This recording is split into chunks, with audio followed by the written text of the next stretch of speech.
Hello, friends of Skele Vader. Welcome to episode 3 of Toy Frenzy with Skele Vader and Geis. Oz, welcome to it. It's good to have you here again. I'm so glad we could get together again and do this. Absolutely. Good to see you, Skele Vader, and good to see everybody else. Thanks for joining in and coming along with us. Yeah. We have a very special guest with us today. I'm going to let Mega J Retro in. We're really excited to have him. We both admire his channel and his efforts and what he does for the toy community. So let's welcome Mega J Retro to the stream. Hello, everybody. Hey. All right, Jay. It's really good to have you here. I know we were chatting a little bit before we started, but Oz and I were real excited. Oh no! Oh no! I lost me. Uh-oh. Could you hear me during that? You're still there? Yeah. Yeah, Okay, yeah, cool. we still got you. Yeah, we still got Okay, good.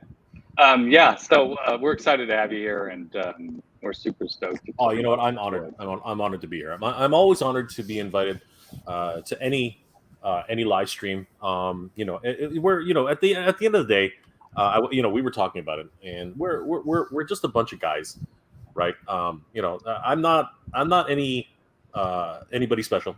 You know what I mean? I don't consider myself to be any special, and I consider myself, to be privileged to be invited to live streams and to share with communities, and it really is an honor for me to be here, guys. I really appreciate it. Thank you so much.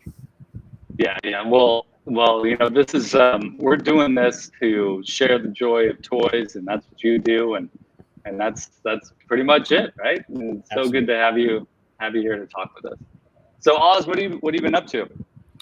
Well, this week, I've actually been digging quite a bit back into my artistic nature and graphic design roots. Ended up making us that sweet new logo, which I really, really like. And, working some bit on that. And, for the most part, just trying to focus on getting back into that creative swing. Man, chat is really jumping tonight. Yeah, it's hopping. I want to just take a moment, and folks, Oz just sort of took on the role of graphic design for our show, and been helping out with producing images. Like, I'm usually just using my image, my edit the image, and then drawing with my finger on my pictures. So it's really great to have such a professional with such an artistic talent helping out with this. So it's really awesome, Oz. I want to say, from having you join me here on this channel and do this with me, and bringing your talent to it, it's really, really just awesome. Thank you so much. I really appreciate that. And again, as always, I find it just an honor to be here doing this show with you week after week. And then last week, even when we didn't have our show, Jay, it was a huge honor to be able to jump on with you and do that live stream. That was a lot of fun. So yeah. I'm gonna be perfectly honest with you. I was dead tired that night. I just didn't have the energy, and I was literally like, this is a great time to do an open mic. And you know what? As typical as it is with the internet, you leave a link open, and a couple of morons are going to come in and do their thing. So beware anybody who's going to try that. Just I learned something. Wait a minute. Let them stay in the waiting room for a minute, and you'll see something happen. So that's my lesson for the day. But yeah, no, it was fun having you, Oz. And you know what, Skele, again, you're always welcome to come on the channel anytime. We can talk anything, right? And again, it's always a lot of fun. So. Yeah, man, it's been. I have the nature of my job is that I can like peek in every once in a while during the day and check things out, and this week's been crazy busy for us. Our daughter is going away to college, so we're getting her set up in her dorm and stuff. So it's been busy. And when I saw that you had posted that open mic, I thought, my goodness, Jay's got guts. Like that's pretty awesome that he's doing that. And I was like, if I had time to do it, I totally would have been there. So that's such a cool gesture. Yeah, and it's interesting, right? And I whoever comes in.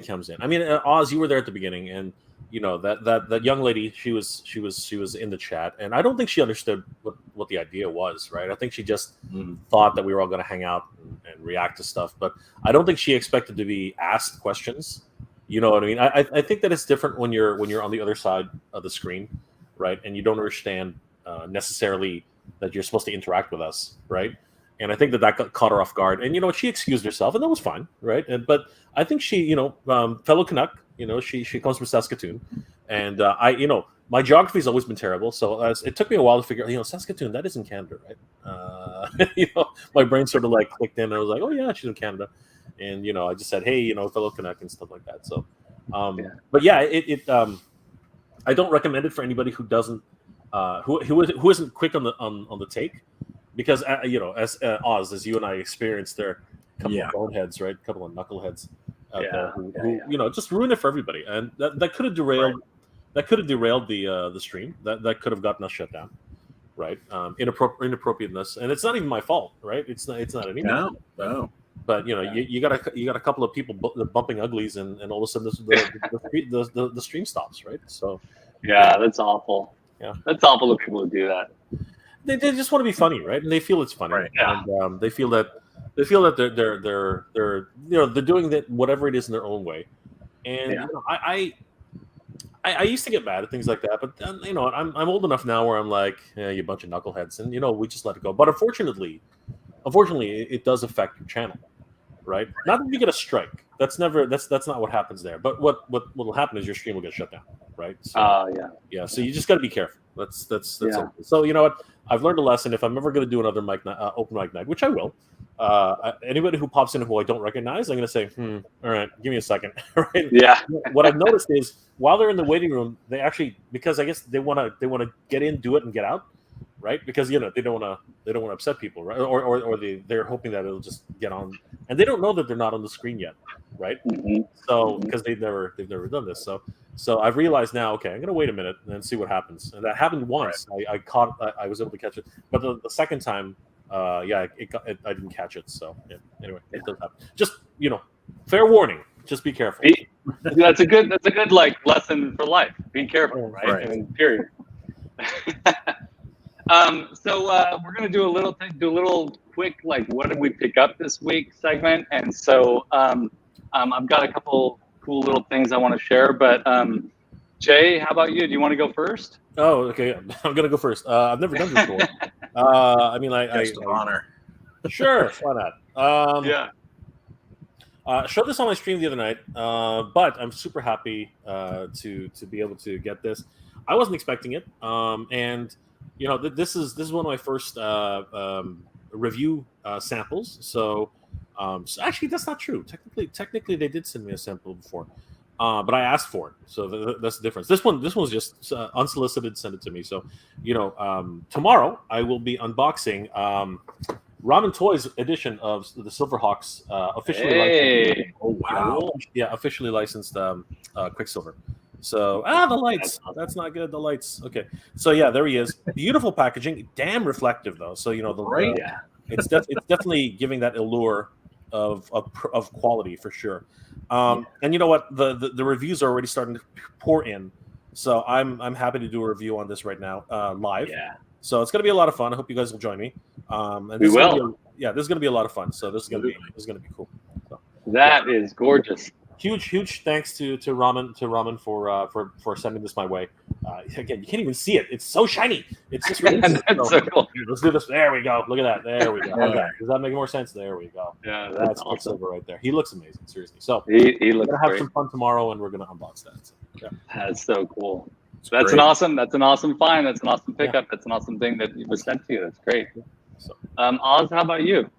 Well, I mean, for those of you who were there for Jay's stream last week, you guys already saw this, but for our audience, I picked this guy up at Target from the Hammond collection, and now my Wondar that we went ahead and reviewed in the very first episode of Toy Frenzy has his mount from Preternia. So I have an extra Panther saddle, and we're going to get that somehow attached to him. I tried some hot water just kind of like molded to them, but it definitely reshaped back because it's a little bit thicker plastic. But I'll figure out something better. That's awesome. But yeah, it's still my pick. And for $6, you couldn't beat it. You know, it was on clearance, $6. That's awesome. That's so cool. That is amazing. That's great. You could probably like fashion something out of like pleather or leather and get it and then create a sort of saddle for $1 there. That would be awesome. Yeah, I was thinking about something. Maybe like getting like some leather stuff from a craft store and kind of like placing it over top of that Panther saddle and then maybe wetting it and then letting it dry so it'll kind of hold that shape. I think that might work for it. I have to dip into my bag of tricks and see what I can do. That's awesome. That's great. We got Scott Baker here saying, "Hey guys, happy Saturday night, Scott. I'm really glad you could be here. Awesome." Also, Gamer Bud is here, and I want to just do a shout out to Gamer Bud. Gamer Bud is my very first Patreon. Super cool to have Gamer Bud on the team. Thank you, Gamer Bud, for being part of it. And then Nolan said, Jay, they're the ones doing Flipor. I think is that in reference to Ramen Toys? Sure. Okay. I thought we were doing. No, I'm just kidding. You know what? Yes, ramen is involved for sure. So we're not 100% sure where it's at just yet. We're still in the planning stages, but yeah, definitely Flipor's coming. So yeah, he's coming. Like, there's no stopping Flipor. He's already here. We just we need the effigy of him. We need some sort of miniature representation. That's right. So that's right. Because Flipor is everywhere. We never see him. So now we'll have a manifestation of him. So yeah, that's Nolan, awesome. Exactly. Thank you. Gamer Bud and Nolan are big supporters of my channel. So thank you guys always. Gamer Bud, you're amazing, man. Thank you so much. And of course, thank you for supporting these guys. Thank you for supporting all the YouTubers that are out there. It's so great. That's right. It's one of the things I want to, just kind of shout out here that I love about the community, and Scott Baker's bringing up Mad Hatter here too for, everybody who watches a lot of the YouTube channels, especially when it comes to toys. There's always a couple of big names that you recognize. Of course, people like Dan Larson, Pixel Dan. Then, of course, we have Geek Dad Life and, Toy Anxiety and YHS. And, then Mad Hatter and yourself, Jay. Like, you guys really have, kind of paved the way for a lot of us to come on and do something of this nature, I think. And I love when I'm going around to all the different chats and everything when everybody's doing the live streams, and I'm always seeing, a lot of the same faces in the chats, and I think it's great. Oh no, Eltenda's leaving us. Eltenda's heading out. Sorry, Eltenda. Good night. Have a good evening. We gotta have Eltenda on one of these days. He's got a great channel. Excellent. Let's see here. I just want to show a couple things that I got, and nothing big this week except for one thing that it's not a toy, but it's toy related. A couple of weeks ago, I did a video. I have a friend who's a sculptor, and he works in ceramics, and he uses toys that he finds at usually like street sales or at thrift stores, and he creates molds, and then he presses the clay into the mold to get the face of the figure or the toy. Anyways, his name's Christian Vargas, and I've got a video a couple weeks back looking at a magazine he made, and we did a little trade, and he made this. This is he's got a show coming up in New Mexico here pretty soon, and this is a piece of his. It's a smaller piece, but there's I don't know if you can see here. There's Pee Wee Herman there. Yeah, Pee Wee Herman. And there's a couple dog faces, and then this is it almost looks like George W. Bush. I can't tell. but this is so cool. This is such a cool thing, and he also threw in a Lucy and an angry Donald Pez, which is warped by the heat. The heat in the Central Valley here in California is pretty nasty. But and then these three things here that we're going to talk about, I got in the mail, but we'll explore them a little bit more. In a little bit. They're so small. Yeah, They're so small. Cool. That is so cool. That is so amazing. That's what he meant. Around. Elton said he said I meant. How are you doing? All right, yeah, that's all right. That makes sense. All right, good. Well, we're glad you're still here with us. I think what he was trying to say was good evening. I think that's what. That makes sense. Yeah. Gotcha. Yep. Yeah. And also, you know what? I want to just a shout out to Ganga who sent me something last week. He just randomly he sent me this Fantastic Four Thing collector card. I love the Thing Metals. I remember this. This is the metal edition. Super cool. Anyways, yeah, Ganga, super big thank you to you. Awesome. Yeah, that's great. That's awesome. Very cool stuff. And so yeah, shall we get into some toy talk? Shall we talk about these? We're excited to talk about the Super Impulse. What are they called again, Oz? World's Smallest Toys. World's Smallest. Yeah, I had a moment there. I forgot what I was doing. But yeah, World's Smallest Toys. They recently there was a reveal of some new ones coming out, so we're going to talk a little bit about this. Let me get this slideshow going up here. So I started with this one because, we're all familiar with the Mega Construx figures now at this stage, I believe. And for those of you that are not, I'm a huge fan of this line. I don't know about you guys, but I think these are awesome. And when I first saw them in Toys R Us here in California, before we lost Toys R Us, I know Mega J still has Toys R Us up there. We're so jealous. Yeah, but it's a bittersweet kind of thing. I mean, like yes, we do have them, but honestly, if you look at my last couple of videos, it's been pretty rough. It's been pretty rough. Yeah, that's too bad. It really is too bad. Toys R Us. I have such fond memories of Toys R Us as a kid, and when I first ran into He-Man and Skeletor, the Mega Construx line, when they first hit the shelves, I was like, I don't know about that. But I've since they've expanded the line and included certain characters like Stinkor is one of my favorites. I've been really super into that. How about you guys? Do either of you collect this line, the Mega Construx line, or Mega as they're calling it now? Mega bugs me. I'm sorry, Mega, and that's ironic coming from me. But I mean, the just the abbreviation of Mega, it makes no sense. I know what they're trying to do, Lego Mega, but for me, it's just like you need like Mega Construx. I get it. I know what it is. I know what it's supposed to be. Mega, it's to me, it's just not enough. Like there's so many Megas. There's Mega Man, there's Mega this, there's Mega that, right? There's Mega J. Like it's you could easily associate it with so many different things. So it's even in regular speech, it's a mega sale, right? So it's a head scratcher for me for them to be calling themselves Mega, right? And when you talk about Lego, they almost went to bankruptcy before that anybody actually recognized what Lego was.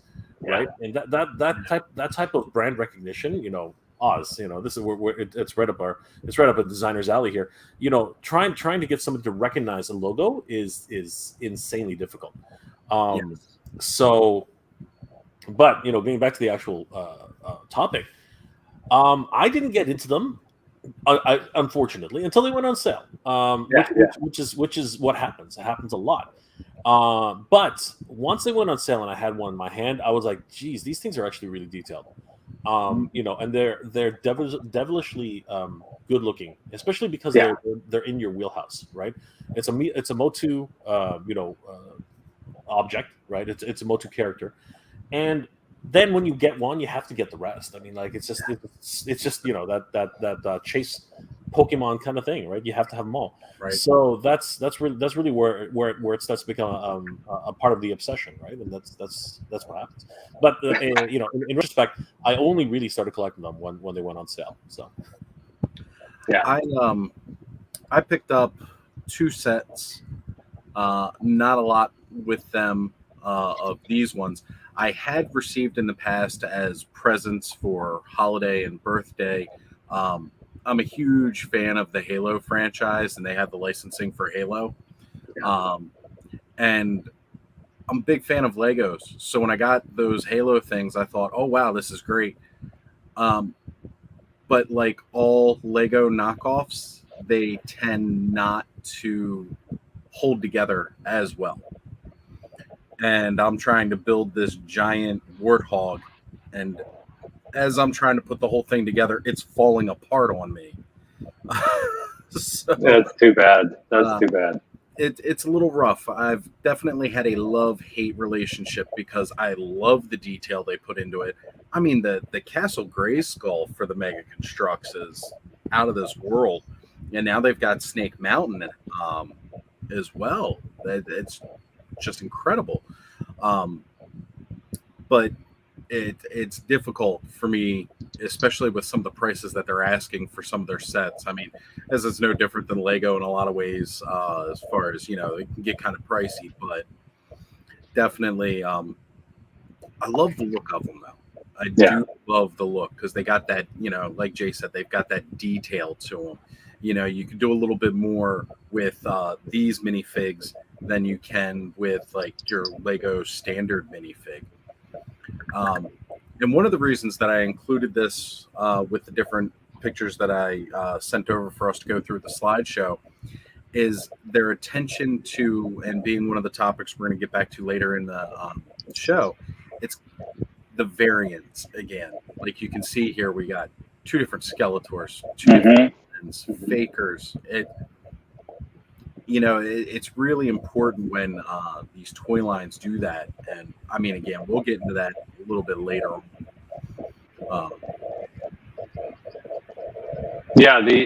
I feel like I like the figures. Getting into the play sets, like Gamer Bud says, the larger play sets are too much.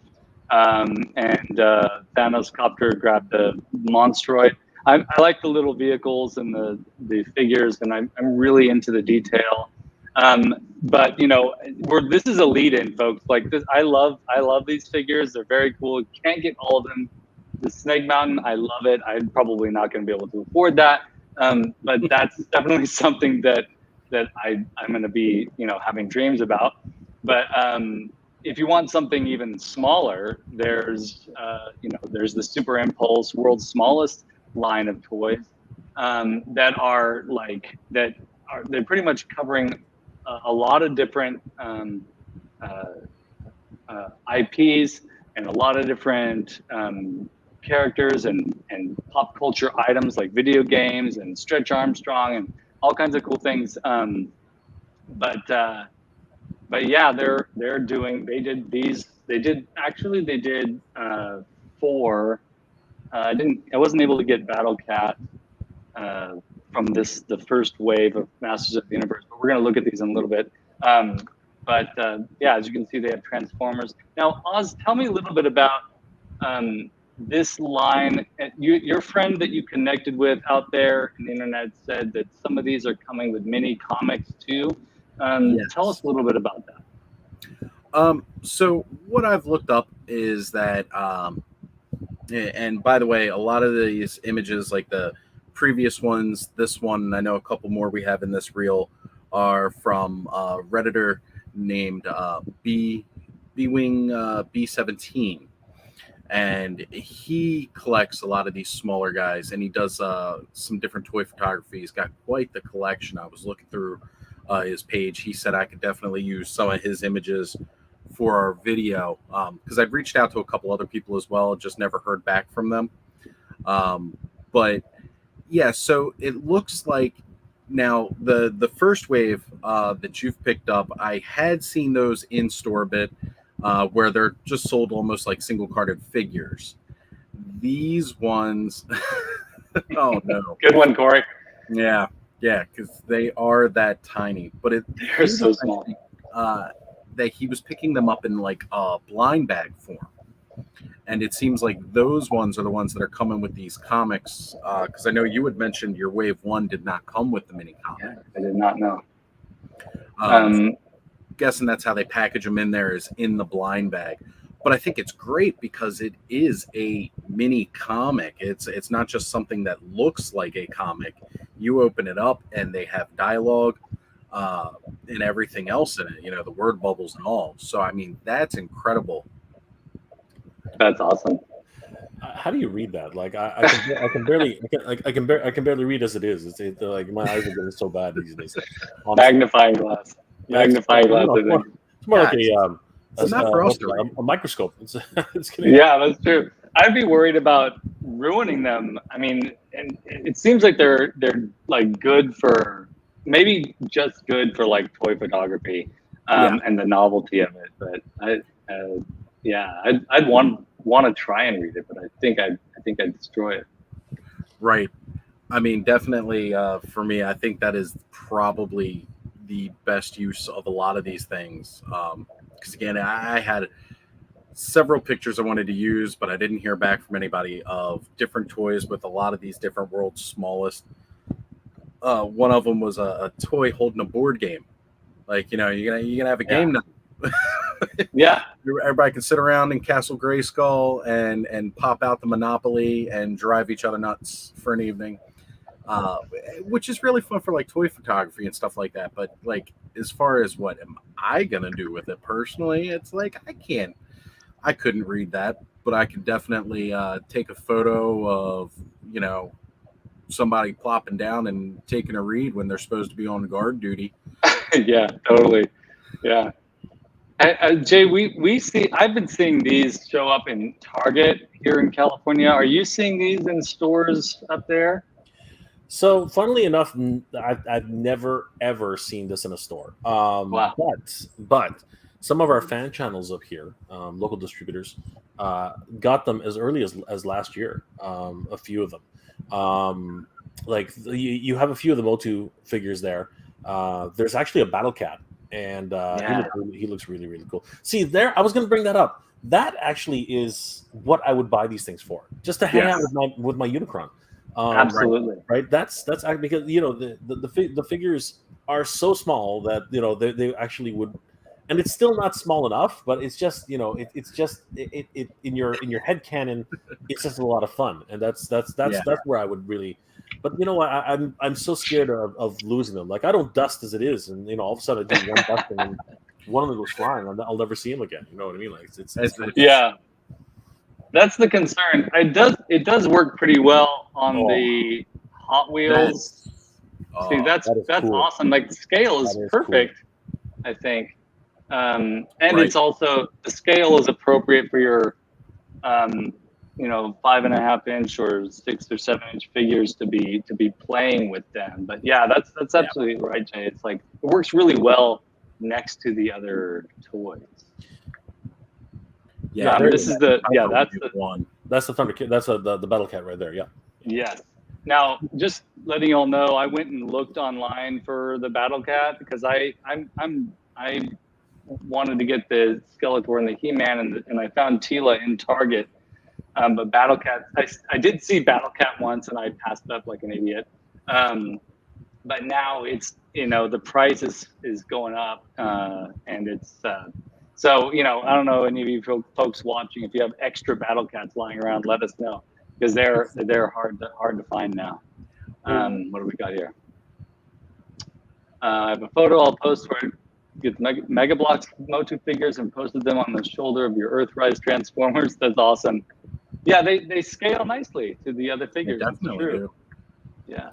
Well, just even thinking Oh, sorry, go ahead.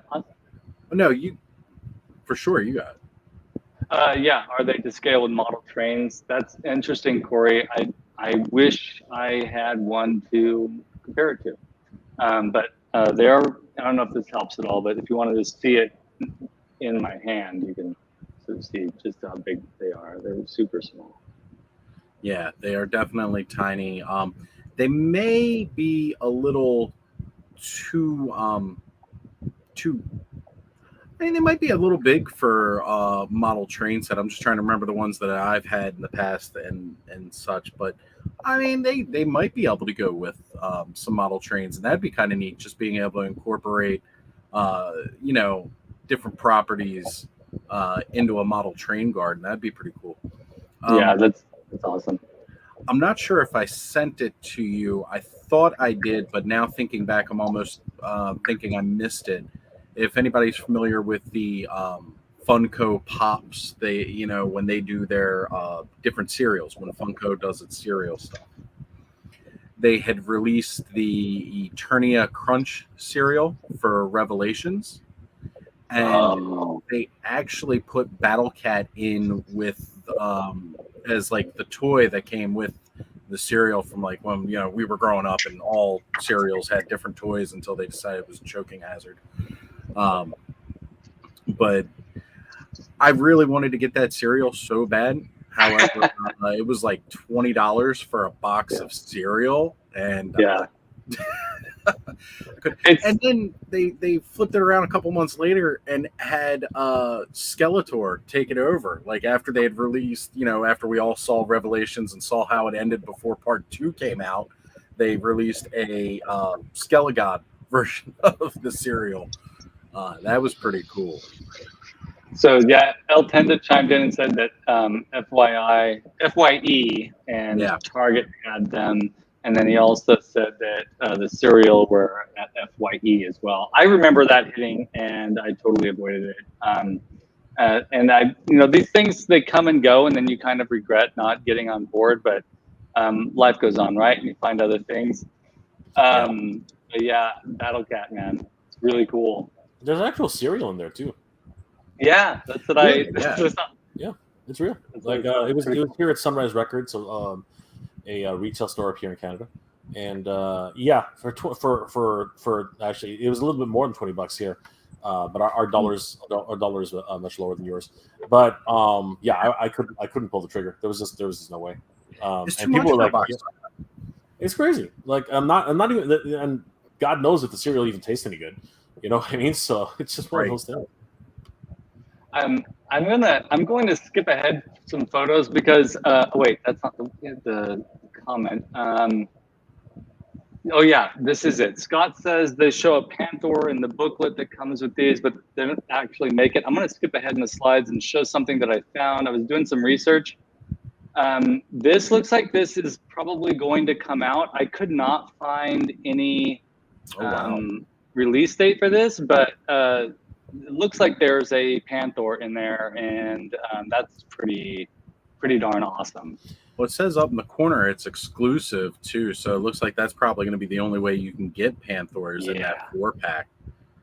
That would be neat to pick up. I might be tempted to pick something up like that just to keep in the sealed, never to be open pile, possibly.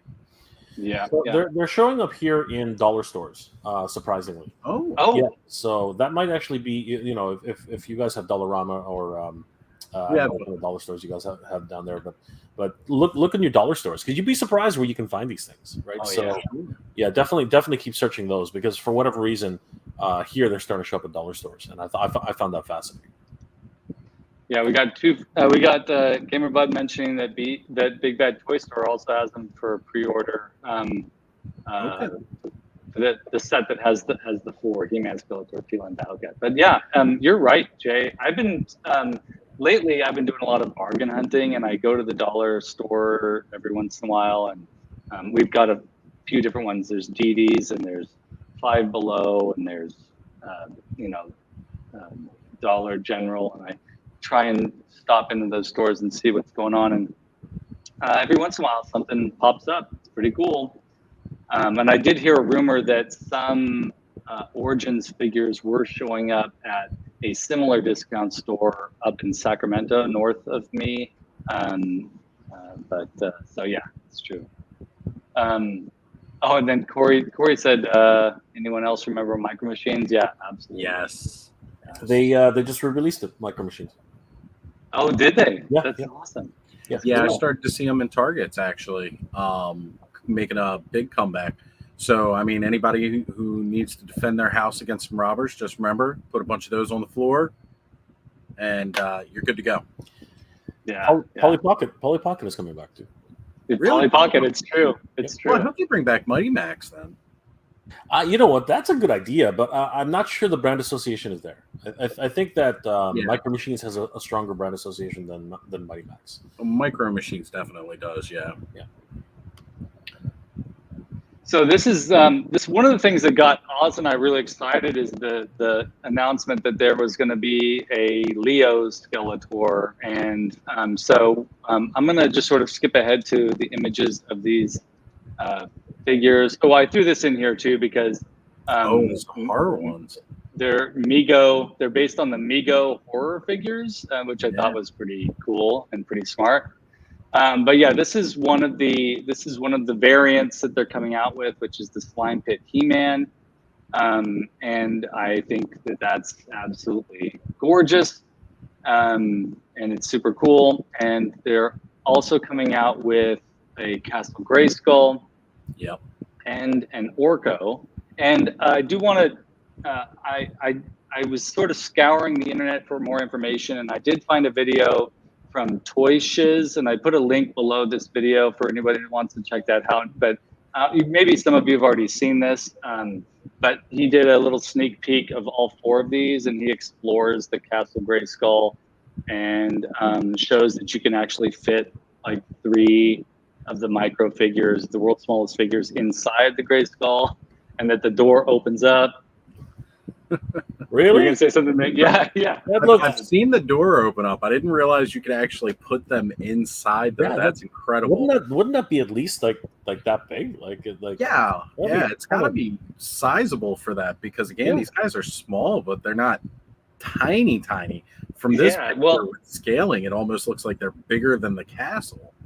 Yeah. Well, in this image in particular, for sure. But that you have to remember that the packaging of Grayskull is what we're seeing here, and just the figures with the card back are what we're seeing in the other images. Sure. But I mean, he showed it. They're small enough that they can just be plopped in there, and then you can close it up. And it's like a little carrying case. Yeah, but Grayskull used to be 3 of them. I would think that one of them. That's got to be sizable. Yeah, that's got to be a pretty decent size. I'm thinking, like that's be like this. That literally is like Mighty Max, where it's like Polly Pocket were compacts, right? That was the whole idea of Polly Pocket. Polly Pocket was like a little compact, right? That's what they were, and Mighty Max was little horror play sets, little adventure play sets. And they always came with like 3, like 2 figures and like some kind of like accessory thing. That was always neat. So to give you a little idea of scale here, I guess I've got my little Snake Mountain that came with the Eternia minis. I was looking around and I'm like, do I have those Eternia minis? Like that's what I was exactly gonna say. And there was a deluxe version which I never got a hold of, where it's actually where they actually have a version of Castle Grayskull, which is kind of like super deformed style. I've been looking for that. They were sold out on Big Bad Toy Store. I was hoping to get one of those because those look really cool. Yeah, they're really awesome. I kind of love the scale to this. It's almost exactly the scale of the Snake Mountain with the figures. It's close. It's close. Yeah, it's close. But that's the size I would expect it to be if that was the thing. Right. It's definitely smaller. When you watch the Toy Shiz video, you'll see it's definitely smaller than this. But yeah, it does fit some figures in there. So it's a pretty cool thing. This shows you a little bit more of the scale. Yeah, I don't think you can put 3 in there. I think you'd have to start like mashing them in there if there are 3 in there. Yeah, he does kind of shove them in. I wonder if it's deep. And he didn't try it. He did not try it with Orko. He He did it, but it's interesting because Orko's head actually moves. It like moves on a pivot, like Orko is huge compared to the. Yeah, he's enormous. He's actually gigantic. He's huge in comparison to these guys. Right. But he looks exactly like the Origins Orko. And the articulation is the same. It's exactly the same. So it's fascinating. Even the little poof underneath him, though it's not purple, it's you got the little clear poof. I'll be right back, guys. I just gotta go. Somebody's at the door. I'll be right back. That's fine. That's fine. Sure. The Matty Collector one from years ago. Oop, that's a little bit out of place there. What was it you were referring to? Let's see. You can kind of tell the scale from the peg hole. Okay, sure. Yeah. And I think that Eltenda's talking about the Matty Collector the Eternia Minis Castle Grayskull from years ago. They were the castle had more details than the newer one for sure. Did you see those, Oz, when they came out? No, I didn't. I actually blew right past the Matty Collector days. Yeah. I only got a couple of those during when that was happening, and it was just it was a little overwhelming for me, especially financially at that time. I was like, I just can't do it. And GamerBud's absolutely right. They never scale or go well with any of the figure lines, so it's very rare. Yeah, minus classics. I think in classics they did a decent job scaling, and in Masterverse he's decently scaled because like when you get him in that 2-pack with Savage He-Man, he's pretty well scaled. Oh yeah, that's true. That's right. But yeah, I love this little better on the 7-inch lines. Yeah, for sure. I think that's exactly the. It's like almost exactly the Origins Castle Grayskull. Yeah. Except, of course, there's missing paint applications, but that's like really even like the sort of the shading here on the nose and the front teeth is really cool. Yeah, it definitely looks like they used like a mini mold of Origins. I'm the type of person that I really want to count the bricks and see if it was just like scaled down. One for one. Exactly. And this is of course we got to have our appearance by King T and show King T playing with his new action figures. Absolutely. I mean, look at how happy he is. He's ecstatic. This is what toys bring to the world. They bring joy. Yes, absolutely. They should. So, anyways, we're talking. We wanted the lead-in. The concept was to go from talking about the world's smallest figures, though it's obvious like we're all pretty enthusiastic about these world's smallest figures. But the fact that they're bringing in variants, the Leo Skeletor showing up here, Slime Pit He-Man's awesome. That's sort of an awesome, more contemporary variant. But do you want to tell us a little about Leo Skeletor before we jump into the variants, Oz? Yeah, sure. I mean, one of the big things is, back in the 80s, Mattel was selling licensing to several different production or manufacturers around the world for production within different countries. And, when it comes down to that, you don't always get the best quality control. And sometimes these companies don't get certain things right, whether they're just using like maybe a cheaper, plastic or things like that. And there's all sorts of reasons for a company to do a variant figure. But there were two companies that when I was doing research to look at, I found so much information about variants for the Masters of the Universe that I really tried to scale down just how much we could Yeah. There's a lot. I do like 3 or 4 videos on the different variants of, all of these. But the 2 biggest, as far as other countries that produced the more popular variants, it seemed that the 2 biggest were Leo Toys and Top Toys. So Leo Toys is based out of India.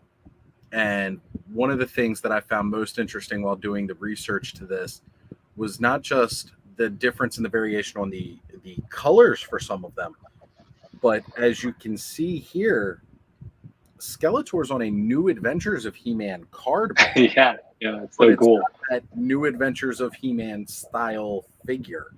Yeah. And actually it's on the Spiker slide as well, which is one of the reasons why I included that. Plus, I love Spikor. I always thought he was an awesome looking character. He had all that. Definitely one of my favorites. Yeah. Now, let me just take a moment and say that the big turnoff for me when New Adventures hit the shelves was that the characters didn't look like I expected them to look. So if it was, what was it, 1990, 91 when New Adventures hit? If I was wandering the aisles of Toys R Us and I saw this Skeletor in a new card back, I think I would have been really excited, as opposed to sort of like, I don't know about that new Adventures Skeletor. Yeah. The association would be immediately there. Yeah. When New Adventures was coming out, I remember seeing it on shelves in stores before I remember hearing about the cartoon. And the association that was He-Man, even though it said it right on the box, was not there. Yeah. Skeletor didn't look like Skeletor. He-Man didn't look like He-Man. He looked like a wimp. I've definitely since grown to love the New Adventures designs, though, for sure, and those weird characters. It's got a better place in my heart now than it did back then. I'll say that much. Skeletor was the problem, in my opinion. His eyeballs. I associated his eyeballs with Frank Langella's Skeletor. Okay, that was the only reason I could warrant the fact that Skeletor had eyeballs. But when he first showed up on the screen, my biggest problem was the way he spoke to his underlings. He was more negotiating with them than he was dictating to them. Yeah. That to me was like, this isn't Skeletor. This is some dude, right? And I could not bring myself. I couldn't connect with them, right? That was my biggest problem. He was literally negotiating with his underlings, right? Of course, he's in a different world, right? Of course, he's on a new place, so he's got to do something, right?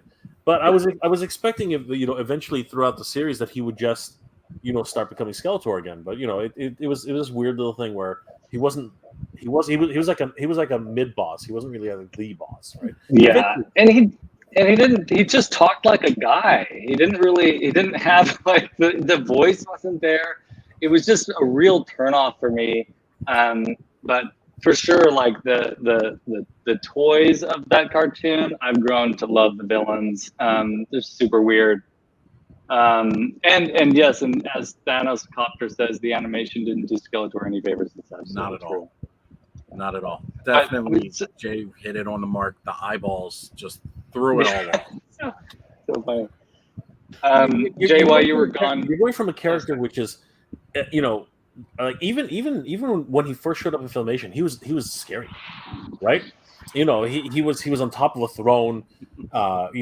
He would summon his minions and basically literally berate them every show, right? And basically belittle them, and then they would do his bidding, right? And then we had the Skeletor who was like scheming, and he was like Joker, right? But he wouldn't stab you in the back. It was weird, and it's so weird. That's where it kind of like I could not connect the dots. And welcome Ryan to it, Ryan. These are. Oh, sorry. Go ahead, Oz. You were going to say something. I was just saying, welcome Ryan Dole to the chat here, joining us all the way from YHS. Good to see you. Yeah, welcome to it. We were, Jay, while you stepped out, we transitioned from the world's smallest to variants, and we started with Leo Skeletor a little bit because that deep blue color and what a cool variant he is, and how it's interesting that in wave 2 of the world's smallest figures they're doing Leo Skeletor. But Oz was telling us a little bit about the variants. And we kind of got stuck on Skeletor because the new Adventures card back art for that particular design. So funny.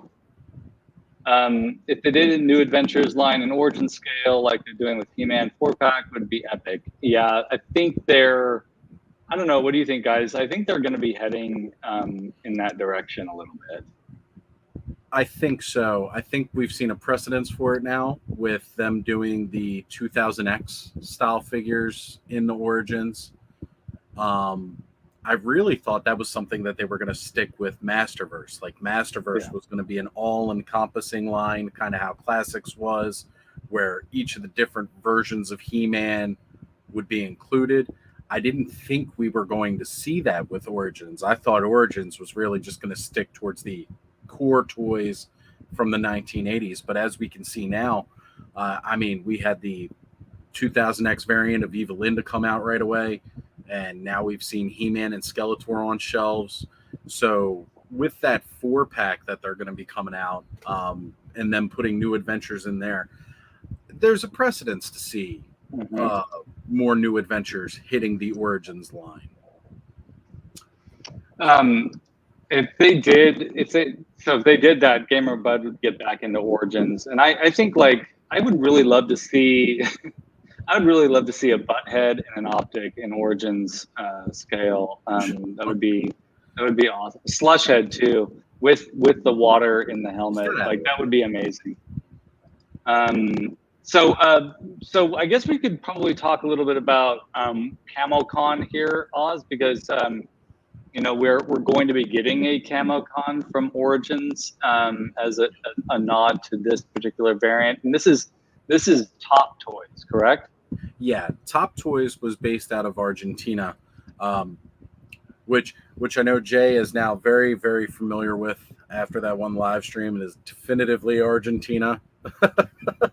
It's okay, Jay. I thought it was from Mexico too originally. I thought that was the story behind it. So I was like, okay, Argentina, we got it now. I didn't mean to offend anybody. It's just I'm a huge Motu fan, but when it comes to the variant to these licensed properties that were outside of the United States, I have no clue. Right. I only heard of CamoCon when Pixel Dan started talking about it. You know what I mean? Like those are the types of things that happen. And when I saw it, I just immediately thought, oh, that must be from Mexico. And of course, right. Somebody from Argentina is like, oh, what are you talking about? And I appreciate that. I appreciate that somebody was correcting me. Right. And here's the problem though.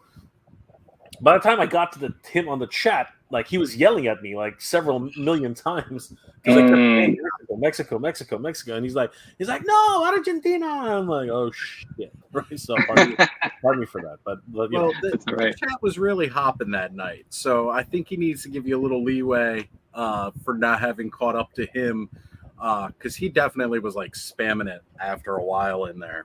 But I appreciate it though, because again, I myself was not as familiar with the origin of CamoCon as far as country of origin. I knew it was from Top Toys, and I just wasn't aware of where they were. So that was one of the great things too about doing a lot of the research for this, was I found out a lot more in depth about a lot of some of these variants. And I think that's great because, a lot of people seeing a lot of these, they definitely do. They've even got some decent ones here in the Motu line too. Some of their variants are pretty neat. I would love if I had unlimited funds, I would love to collect all these variants. I feel like, and some of the bootlegs too. I feel like there's something really special there with what people have done with this particular line to make it different. Yeah, and Ryan also said earlier that Optic would be great, but it would probably be a Creations exclusive. Absolutely, probably. That I think that would be the case. And then GamerBud chimed in with something that I thought was really funny. His crazy neighbor is mowing her lawn at 9 p.m. in the pitch dark, no lights on. I had to share that one. That's a little scary. That's a little scary, GamerBud.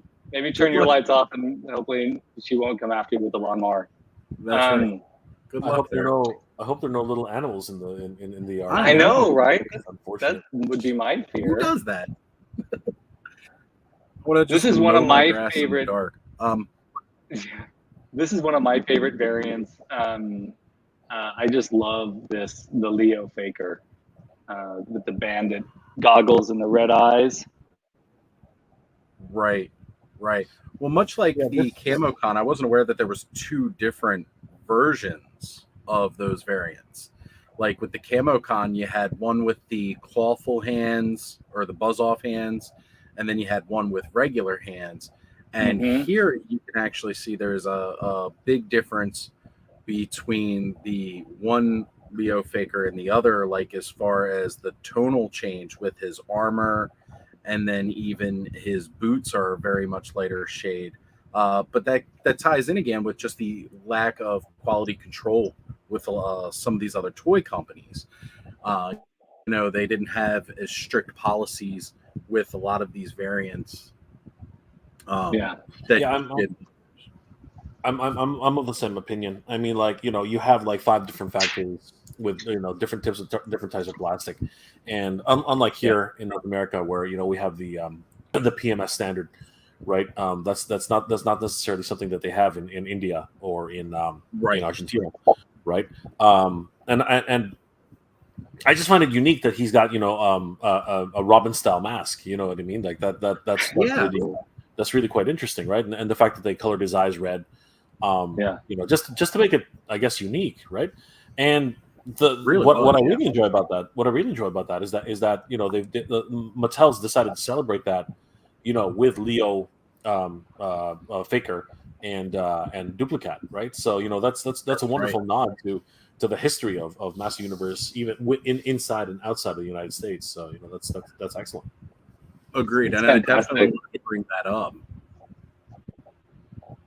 I have to share this because I don't know how you all feel about the reaction figures, but I got this Leo Faker reaction figure for $7.99 on Big Bad Toy Store, and it's one of my absolute favorites. I love this.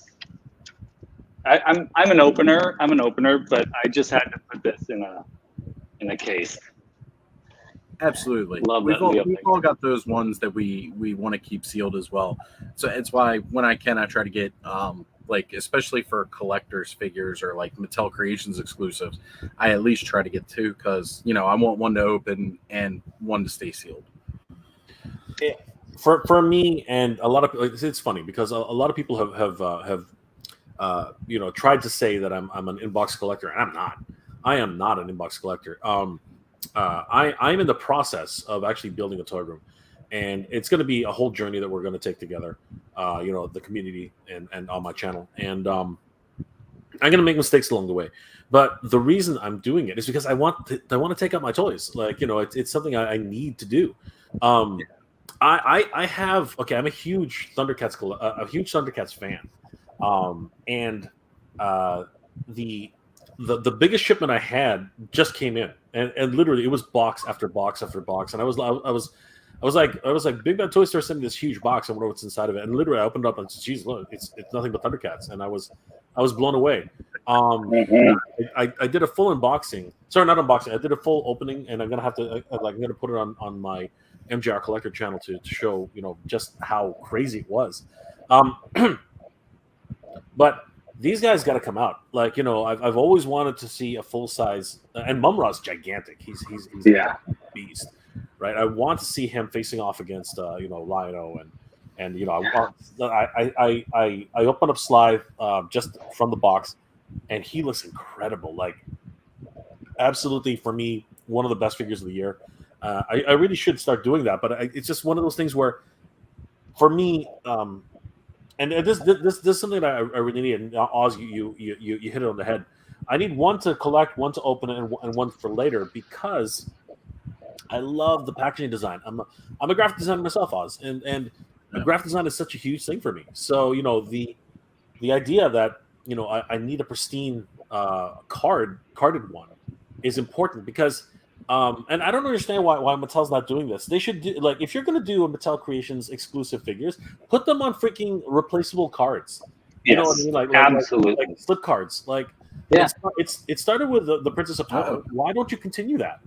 Right? Yeah, I totally agree. Yeah, Camel Khan's getting his own, but yeah, right. You didn't give one for what's it called, comic book Triclops. You didn't do one for Koldar. You didn't do one for Wondar. And you know what? That means that, like, are you forcing people to buy them? Like, there's something's going on. But if you're going to do that, then you know what? Make more. Like, make more so that people can buy them, right? Whereas if this is truly for the collector, then you should be making collector type boxes, right? Like that to me is something, because you already have them.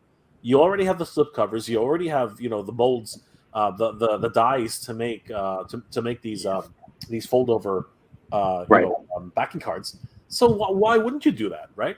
And again, I don't understand the logic. I don't get it. I think you're right, Jay. I think, like, as Gamer Bud pointed out, McFarlane toys come with separate cards that come with art on them, so you can have that art. And the boxes for those McFarlane toys are very basic, they're very throwaway. And I think that you're right that they're doing this because they know collectors are going to buy 3 of them. I think, and maybe Oz, you were going to chime in with something like this too, but I think that toy companies need to really start thinking about how the packages can be opened and become part of the purchase instead of something that we just throw away. That becomes something that we can, like you said, Mega J, that you can return the figure back to it, like the She-Ra one that they came out with. What were you going to say, Oz? I was just going to go along those lines where, when it comes to the Mattel Creations ones, there's absolutely no excuse that they don't release each one with that kind of slip-off plastic clamshell, kind of cover. I get it when it's the retail release. Totally understand that. That's something you're selling en masse. That's going to be kind of geared more towards kids. But let's face it, we all know everything that comes out on Mattel Creations is not geared towards kids. That is geared towards us, the adult collector. That's why even the cards for mini comic Triclops and Wondar, I haven't got my Koldar yet, but it's got that full back panel of art. Mm-hmm. That's not something you're trying to sell a kid. That's something for us. So they need to they really should be putting that kind of slide in, slide the blister pack off so you can preserve that card. I know when we did the unboxing of Wondar, I was very carefully going around with an X-Acto knife because I didn't even want to rip the blister off the card itself. Yeah. The first time I saw the card back that could slide off from the plastic, from the plastic display case, was my friend, and shout out to my friend's podcast, Wake Up Heavy. It's a horror movie podcast, horror and cult movie podcast. He's got a great podcast. But he's also a toy collector like me. And the first time I saw this thing was with the Gentle Giant large retro style 12-inch Star Wars figures that are based on the vintage. And you take it out, you take the back off, and you can take the plastic out, you can take the figure out, and you can return it all back to what it's supposed to look like. And Corey said that's the same thing with the old Happy Meal boxes. You eat the food out of there, but you want to save the box, you want to save the toy, you want to save the entire thing, rather than having to rip it apart. You can just fold it up and put it away, or unfold it and display it. Well, even like the Hot Wheels Happy Meal boxes, those were meant to be played with. They had like the little ramps and the tracks and stuff that you could pop off from the sides. You know. Yeah, yeah. GamerBud says, I guess because Wondar and Coldar came with their mini comics instead of it being in the card back is the only reason why it breaks up the exclusive vibe. Yeah, maybe. I just think I think that we could get both. You know what I mean? So let's go ahead and let's see. We saw CamoCon. We saw Faker. Oh, here's all the different Fakers we've seen. The variants of Faker. Yeah, and I wanted to include this because, you know, variant figures, now even though Faker was, you know, he was part of the toy line itself. He wasn't like, you know, Leo Faker where it was just somebody messed up the colors on He-Man and gave him the wrong armor in another country. You know, Faker was designed as a repaint for the toy line. And one of the topics just wanted to discuss on that is how important that is for a toy line. Because tooling, you know, when you talk about cost for toys, tooling is a huge one. So the more you can reuse parts, and if you're just going to swap some colors around, the better. And, you know, Faker is like probably the best example out of any toy line that you could see of that. You know, reused parts from Skeletor with the armor, the main hero of the line in a different color. And he's become so beloved by fans. He's in every single toy line that they've put out. Now, mind you, the one from the 2000X series was I believe it was Toy Fair exclusive. You know, it wasn't something that was sold at mass retail. But again, that's one of those things, again, where I want to talk about how variants kind of have their place in a way. You know, where some variants are good for a con exclusive, but not necessarily something that you want to put on a shelf in a store because it may not sell as well there. But Faker is one of those ones you can really just get away with putting on a shelf and showing him through all the different lines. And one thing that I would like to see, and we may even see it eventually, is that alternate color down there in the bottom left-hand corner where he's got pink armor instead of the orange, and then he's got the orange hair. You know, it's one of those things we've seen where Mattel is definitely not shying away from doing any kinds of variants right now. I wouldn't mind having another version of Faker in the line. And another neat thing that they did too was in Classics, it's the first time we've never had him with his blue coloration.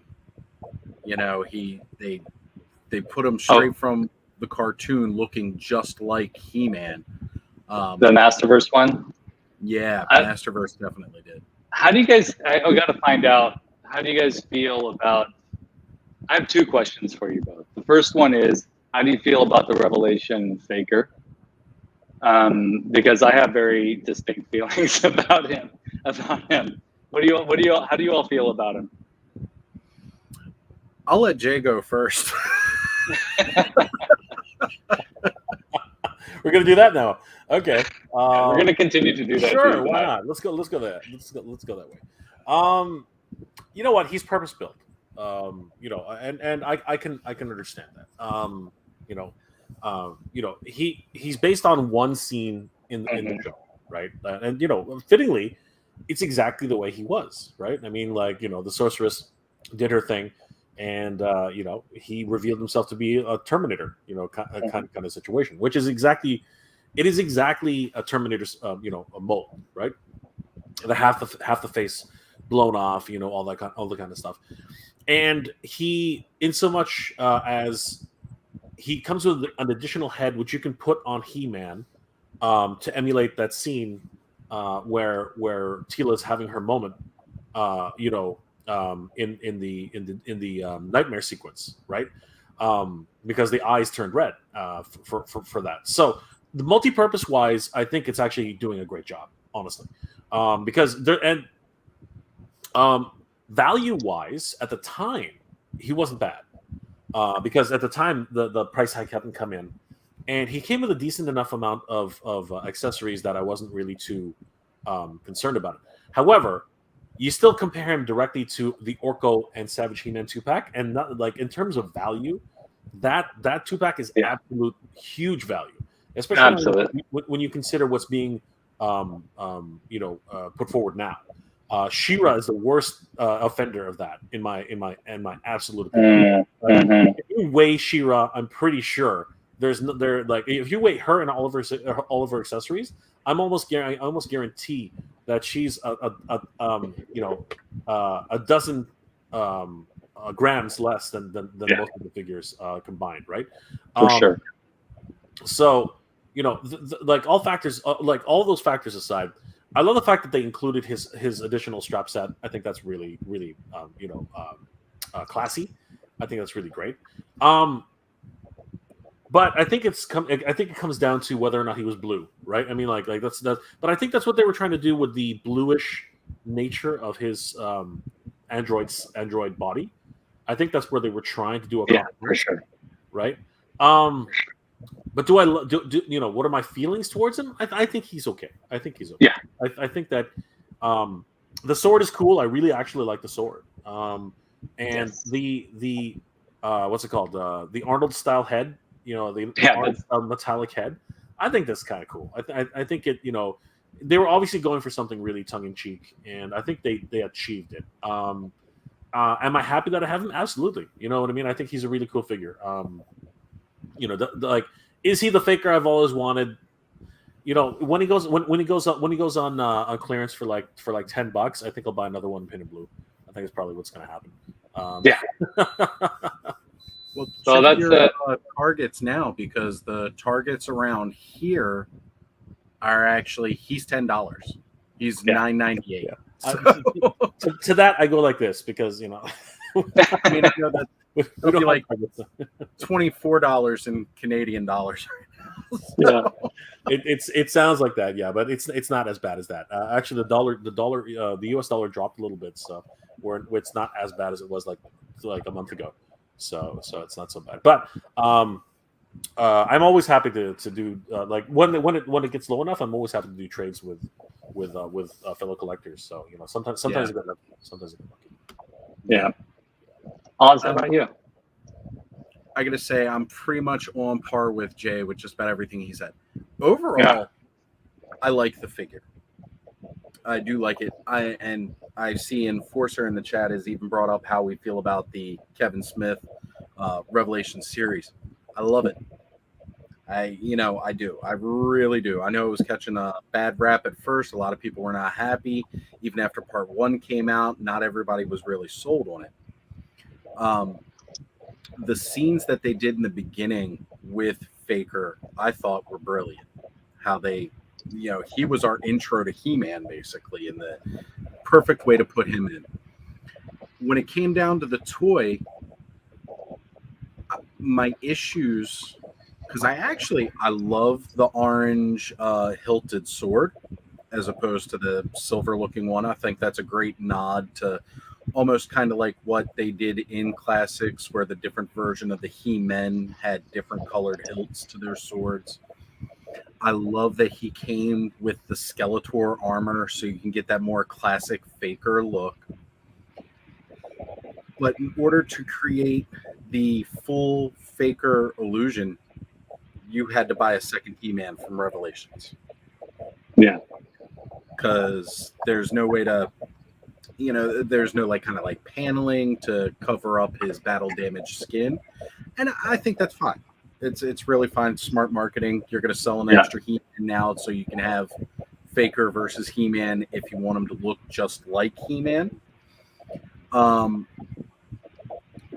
yeah, overall, price point wise, I thought he was a decent value when he first launched. I think for $10, you cannot beat it. I think that's great. And I would definitely like to see a Masterverse Faker of the original style that we know.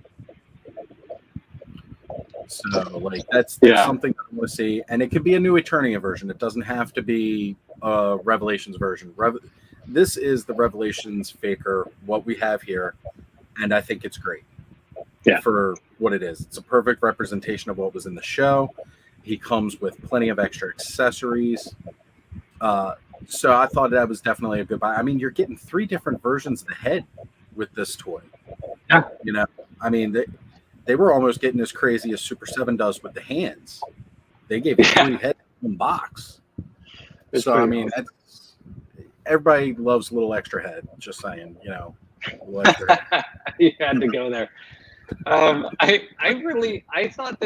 think this figure, I've had such a difficult relationship with this figure. I've seen a wall of it at Target for $9.98. I'm still like, well, do I want it? I don't know. I loved Revelation. I thought it was really good. It had its problems for sure, but it made me feel like I was playing with my toys again, which was something that I think is important for us to do as this IP progresses. But I really think that my favorite part is that Terminator style head, that one head in there. It might be worth it. The more I think about it, it might be worth it to spend the $9.98 just for that option to have that blue steel head. So I think it's cool. If they do Faker, like a new Eternia Faker, and it looks like that cross-cell art that you pointed out that they haven't done yet, the orange hair with the pink armor and the pink sword, I would be all in on that. I would be all for it. So that leads me to my next question. I want to also point out that Hillian Dread said that they should be getting their Mantenna and their 2000X Skeletor Monday or Tuesday. That's awesome. Good. Right on. That is Great so people. cool. I also like Revelations. Just happy to see a grown-up Motu animation. Yeah, it's cool. And so yeah, it's. Oh, and then we got a comment on your joke earlier. So that's good. That's right. For sure. So my next question is, and I'm sorry to stay so long on Faker, but I have a very distinct memory of my first encounter with Faker as a kid. Do you two have like I'll tell you mine briefly. We won't make Mega J go first this time. But when I saw my friend Aaron had Faker, and he also had He-Man, and I was never able to find a He-Man in the stores, and I never got him. And but when I saw Faker, I thought, and this is probably just me, my warped brain, I was like, that's my He-Man.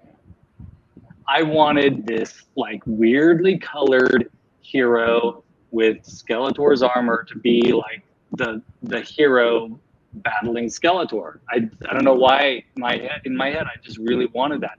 That was my first encounter with Faker, and I'll always love this character because I had such a like visceral reaction to him when I first saw him. How about you guys? Any experience like that? Yeah, I mean, similarly, I did have that original He-Man when it came out. Of course, I was very young, like 3-4 years old, so naturally lost and broke him pretty early on. Didn't quite have the battle armor He-Man yet, so there was, for a time period, Faker was definitely my He-Man, and I kind of enjoyed, because again, I always liked the look of the villains more. I enjoyed the bone Skeletor armor, and it's funny because like my headcanon at the time was, and even as a kid not knowing what headcanon was, it was one of those kind of like Death of Superman and the Return of Superman moments where like Robot Faker, since my He-Man was gone and broken and died, Skeletor won. But Faker was designed by Man-at-Arms and brought to replace He-Man until my He-Man was resurrected in battle armor He-Man. So you know, kind of had that whole thing going on long before DC did it with Doomsday and Superman. They still owe me money for that, in my opinion, but that's a tale for another time.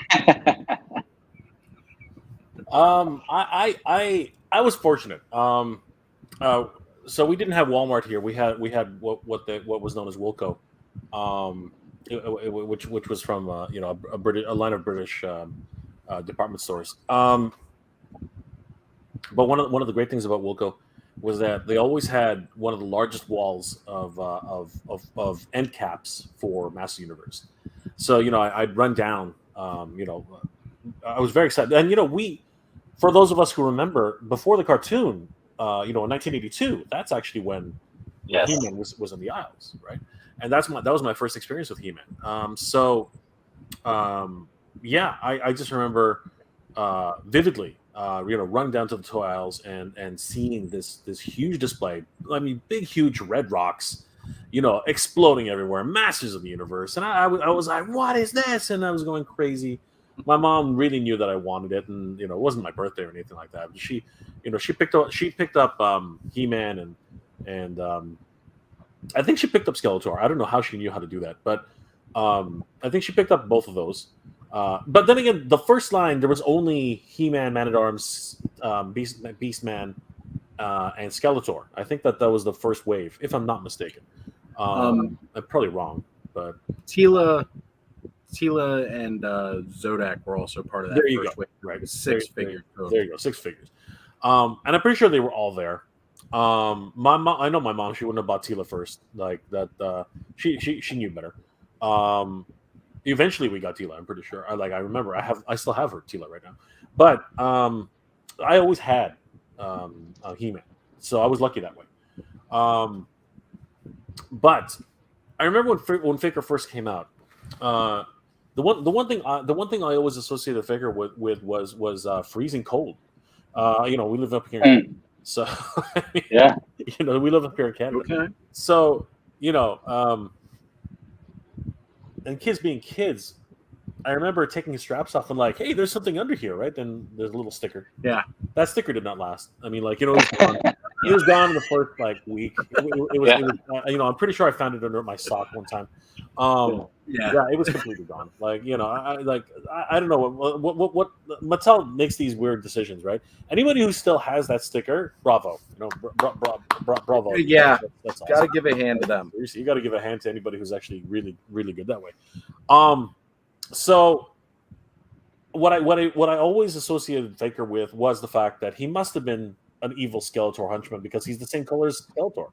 Not exactly the same color, but I associated them with that. And and I didn't read. Nobody reads the backing cards. Nobody reads. I read the comic though, so I sort of did understand that Faker was an evil henchman an evil twin of He-Man, right? But it was sort of just that. I love Faker for what he was. He was a cold-hearted He-Man. So that's what it was, and it was just fun to actually have him as a counterpart to the traditional He-Man. So, and then of course the commercials were running every now and then, so you'd see the commercial and be like, oh, okay, so he is but as a kid you don't really. It's funny because when you grow up you're like, how the hell can you mistaken that as a fake version of He-Man? Everyone can see he's got blue skin, but as a kid you don't really care. It's just really cool to have a blue skin He-Man, right? So that's where that came from. I love that you associate the blue skin to the cold. That's it's a brilliant association. Well, when you live in a cold country, that tends to happen. Yeah. I always complain about how cold it gets here in December, and then I stop myself because I'm like, that's just, how could I possibly complain? I've traveled enough to know this is not cold. But I also noticed that GamerButt said that they went the route of printing the sticker, which is a much smarter route, I believe. Yeah, for sure. Yeah. Although the sticker was so cool. It was cool. Go ahead, Jay. No, go ahead. You go first. Okay, I was just gonna say I love the fact that they took the detail to duplicate that if you remove the saddle, he's got that same kind of tape deck computer print under there. It's so cool. Like, way to stick with that theme and really keep that going. You know, to put that kind of detail on there. He's not just a simple repaint of the cat. You know, he didn't just come with a couple of extra metal piece accessories to put onto his feet. Like, they fully wanted to represent that this is Faker's cat. Here's this, you know, printing of that same sticker on his back, under his saddle, just like it's under Faker's armor. That's fantastic. Yeah, it's cool. Ryan, I'm glad you're loving the Faker love. Oh, sorry, Jay, what were you going to say? No, go ahead.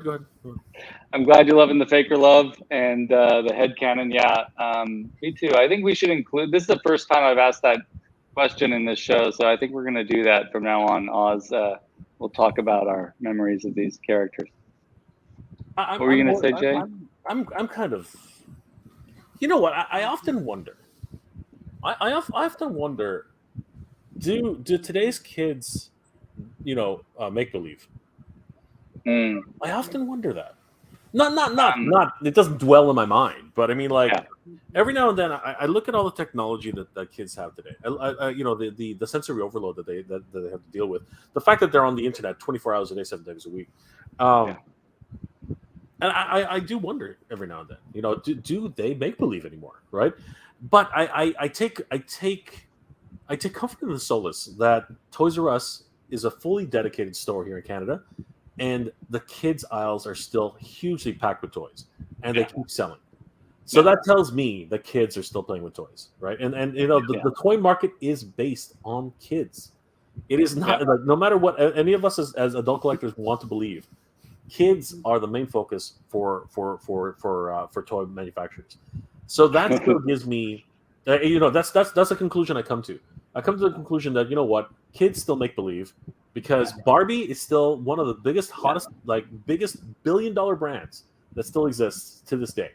Yeah. And if girls didn't actually make believe, they wouldn't be buying freaking Barbies. I think that's just the way it is. So absolutely. I can speak to this just from my own experience. I'm with Ryan on this. Kids do still play with toys as long as the parents get them the toys, and I feel like the problem might be that parents go for the device before they go for the toys and getting their kids something when they're young. I have, you know, I'm going to embarrass my daughter right now, but she used to play with her horses right up until she, you know, almost right up until she got a phone that, you know, she could text her friends with. So, and that, you know, was not too long ago. And so she, you know, she was still, you know, using that brain for playing with the toys, because I think you're right, Jay, as long as there's toy stores and as long as companies still keep manufacturing toys, just like Ryan said, there will always be parents that will buy those toys for their kids because they grew up with toys. And I feel like, and maybe I'm just being an optimist, but I feel like as long as parents don't give a device to their kid right away when they're really young and small and let their kids play with toys, then we'll still have that. Our kids will still have that. Our youth will still have that. Based off my own experience, again, you know, with having my son, you know, especially over the last couple of weeks when I've had him, when he comes over here, I actually don't have any game systems hooked up. He doesn't have like real screen time that he can have here. I have a tablet that he used to love to watch his videos on and stuff, but really, since he's been coming over, I've been collecting Origins for the past 2 years now, since it's been back in stores. And then, of course, like, you know, he got a bunch of Legos and stuff for Christmas and his birthday earlier this year. So when he's been coming over, we've been building out the Legos and having a lot of fun with that, you know, different Minecraft Legos. But last time he was here, I put on the, you know, they've been streaming the 2000X series full episodes on Mattel's website or on their Action YouTube channel. And I just put it on as some background noise because, you know, we were building through some of the Legos and he was getting a little bored on his own. I put it on, kind of like letting him watch while I was finishing up the last few details because I wanted to get the set done. Once it's built, then he has a lot of fun playing with it, but he doesn't always like to build it himself. Yeah. So I did that, and he actually told me he wanted to. He stopped me from building the Legos, and he was like, "Dad, can we put on the next episode of this and watch it together?" And I was like, "Sure." And then he goes, "You know what? Never mind. I don't want to watch the next episode of this. Can we get the toys out?" Because I got my big Toto Origins toys. And so sometimes giving that little bit of screen time, just like when we were kids, let's face it, one of the main reasons that we loved these toys so much is because our Saturday mornings, it was like 4 hours of nonstop toy commercials. And I'm not just saying actual toy commercials. I'm talking the shows, most of the franchises we still love. Masters of the Universe, Transformers, G.I. Joe, all of these. We sat down and had half an hour long toy commercials.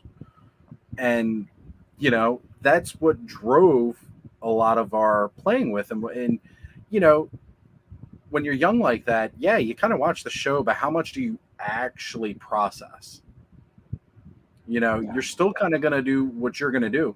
Let's face it. We all loved them battling with their swords and their axes.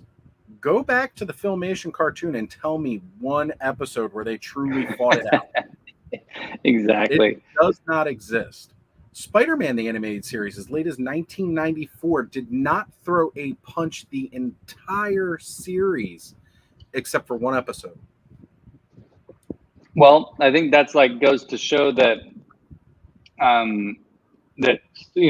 probably the reason why we get so frustrated with movies and TV shows that tell us way too much, give us too much exposition, too many long monologues where they're telling us what's going on.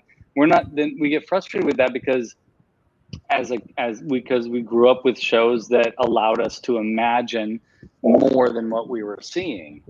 Right. And I think that's actually just good storytelling. We've got to be able to put ourselves into the events that are happening and imagine more. And I want to just say, there's a lot of folks here talking about their kids playing. Gamer Bud talking about kids playing. Corey talking about kids playing. We got hearts from Corey following that up. And then Nolan talking about the best thing about playing with his kid and the toys is wrestling and destroying them and having a good time. Yeah. So it's there. It's there. With what Corey says too, he's talking about exactly that amount of imagination that you have to have. That he's talking about his kids making toys out of paper, making their own action figures. I mean, even as adults, we love to do that. Look at the custom toy market and what it is today. Yeah. People making their own custom figures, like the people who were making Wondar before it was ever announced that he was going to be launched into the series. It's definitely there, and it's great that you can see that and help drive that with your kids. Allow them that creative outlet. Yeah. Do either of you guys collect Mythic Legions? Mega Jay, do you collect Mythic Legions? I can't get into any more lines. Honestly, it's just I love Mythic Legion. I watch them from afar, and you know what? I people have told me there's such great figures, and you know what? I would dive in, but I'd have to stop something else. You know what I mean? I would have to. Because they would fit in so well with other Motu figures for either classics or for Masterverse, right? They would fit in so well. But I'll be honest with you, I've been thinking about Dragonar. A lot of people have been suggesting Dragonar to me, and after I saw that actual dragon, I was like, wow, that's pretty crazy. So I've been thinking about Dragonar. Yeah. And I think it's a little too late for me for Mythic Legions. Only because they started so long ago. It's been 3 years now. It's been quite some time. So And I don't want to pay the secondary market prices anymore. It's pretty crazy. You know, just to get caught up from a Masterverse, because I had to have certain figures. It cost me a mint, right? So and you know, if I'd known then when because I was deep into my career when I was when Masterverse came out, and I just was not paying attention. You know, it was a time where I was just my head was in the my head was just buried in the sand, trying to you know climb up the Oz. You know what I'm talking about. I was one of the you know the designing monkeys, you know, in a studio, and you know my CD was doing whatever, and my AD was pretty much, you know, telling me what to do, and you know I was the one doing all the grunt work. That's basically what it is, and I didn't have time. I didn't have time to think about toys at the time, you know, and I had other distractions, you know, like anime and nostalgia back in cartoons and stuff like that. I was hunting back then. I was hunting old videotapes for like Force 5 and looking for Thundercats videotapes and you know all the old tapes that I wanted to watch of cartoons that I wanted to watch again, right? So yeah, it was a crazy time back then. But you know, that's how I mean, didn't have the joy of streaming. You know, I don't know. I don't know if there's, you know, like I don't know if I'd started back then. I don't know if it would be the same. You know what I mean? You know, it's kind of funny how life hits you, right? Because the reason like my channel was very, very different before this, right? My channel was you know, trying to preserve you know my memories of anime and old cartoons. Like I've done reviews on Rocket Robin Hood. I've done reviews on Dr. Snuggles. People don't even know what the heck I'm talking about, right? Barba Papa, you know what I mean? These are regional you know, things that people don't remember, right? Yeah. They only ever came out in certain jurisdictions, right? They only came out in certain states. They only came out in certain provinces. So when you connect with people who actually do remember that, it's wonderful, right? It really is. Yeah. But the truth is, it's so finite. It's so finite that your channel my channel would never gain any real traction. Right. That's the problem, right? In order on this platform, if you want to gain some sort of what's it called, growth, you need to do something which is popular enough that enough of an audience will follow you. Right. That's what it is. And toys is a wonderful connection for everyone, especially now. Right now, with the resurgence of the nostalgia and everything like that, this has actually galvanized a lot of people to remember and, you know, start reconnecting with their childhood. And that to me is a beautiful thing. And because of that, I've met so many great people. I've met so many great collectors, and the camaraderie in this community is just so strong, and people are so generous. And you know, meeting people like yourselves, you know what I mean? People who are customizers, who are, you know, who build their own, you know, artisans, right? You know, creative people like Oz, who, you know, do graphic design and logo design and things like that. This is the collaboration. This is the kind of thing that you look forward to when you're involved in a community like this, and it's so heartwarming and fulfilling to actually be a part of this kind of idea. Absolutely. I think that you know, to piggyback exactly off of where you left off, and also tie in what started this conversation a few minutes ago, is like, you know, a brand like Mythic Legions comes along knowing that, and I haven't collected either. I just bought the Mossman, the version of Mossman and the version of Stinkor because they're awesome. And actually, I traded art for that, like, because it's a little pricey when I'm thinking about all the other things I want to get. But the reason why Mythic Legions exists is because we want to be able to imagine something more, and we want to bring some creativity to our play, just like we did as kids. And that's that's just as much of the nostalgia as the, you know, the blue of Faker's skin and the you know, and Fisto's fist, you know. Yeah. Which brings us to this wonderful slide here.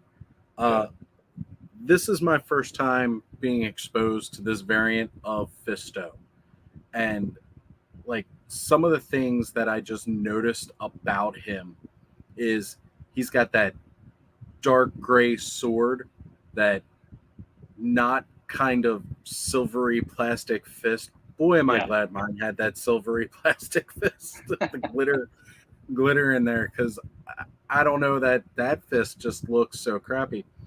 But the red trunks here, I thought was very interesting, because I had not seen the red loincloth before, and matching the hair tone and everything like that kind of just also makes me a little worried what they were going for with this figure. another one. That's definitely, it's funny. Yes. I mean, Fisto's always been funny, right? And this version of Fisto takes it to a whole other place, which I think is pretty hilarious.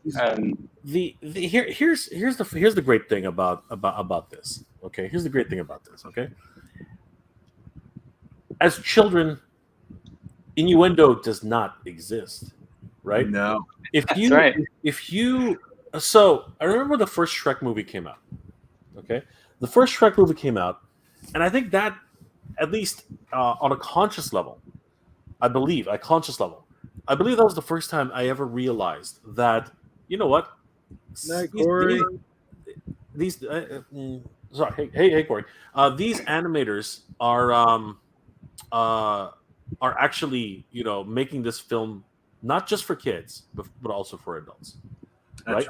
Because the innuendo that was in Shrek allowed for the adults to laugh out loud and just like have a great time, right? Sharing that moment with their kids. And the kids sometimes the parents will be snickering. They'll be like doing and then the kids are like, "Mommy, what are you talking? Why are you laughing? That wasn't that funny." And it's like, "Oh, don't worry, dear, that was funny as hell," right? But I mean, that kind of situation, right? Yeah. Because when for instance Shrek goes, "Oh, do you think he's compensating for something?" It's like, what does that mean, Mommy? It's like, "Oh, don't worry about it. It's just the castle's too big. The castle's way too big for because he's so short. He's a very short man. He doesn't need a castle that size." And you get to have that little moment, right? But when it comes down to toy designers, you gotta sit there and you sometimes you gotta tilt your head. You're like, what the hell are they thinking? Right. Huge freaking fisted guy, right? And I remember 2000X. I think he takes his glove off at one point, right? And he's got a huge. Doesn't he have just a gigantic freaking monstrous freaking hand? I always thought it was a gauntlet. Me looking too. At the play as a kid. I thought it was a I thought it was a weapon. I thought it was a weapon that only he could wield because he's the only one strong enough to do it. God knows he has a freaking fist the size of two people. It's like, what are you doing? Right? Yeah. And then you look at that, and then you say you think to yourself, what were the writers thinking there? You know what they were thinking. And you're right. And then then you have Kevin Smith, and he goes, "Oh, I wish I could fist him," and it's like, God,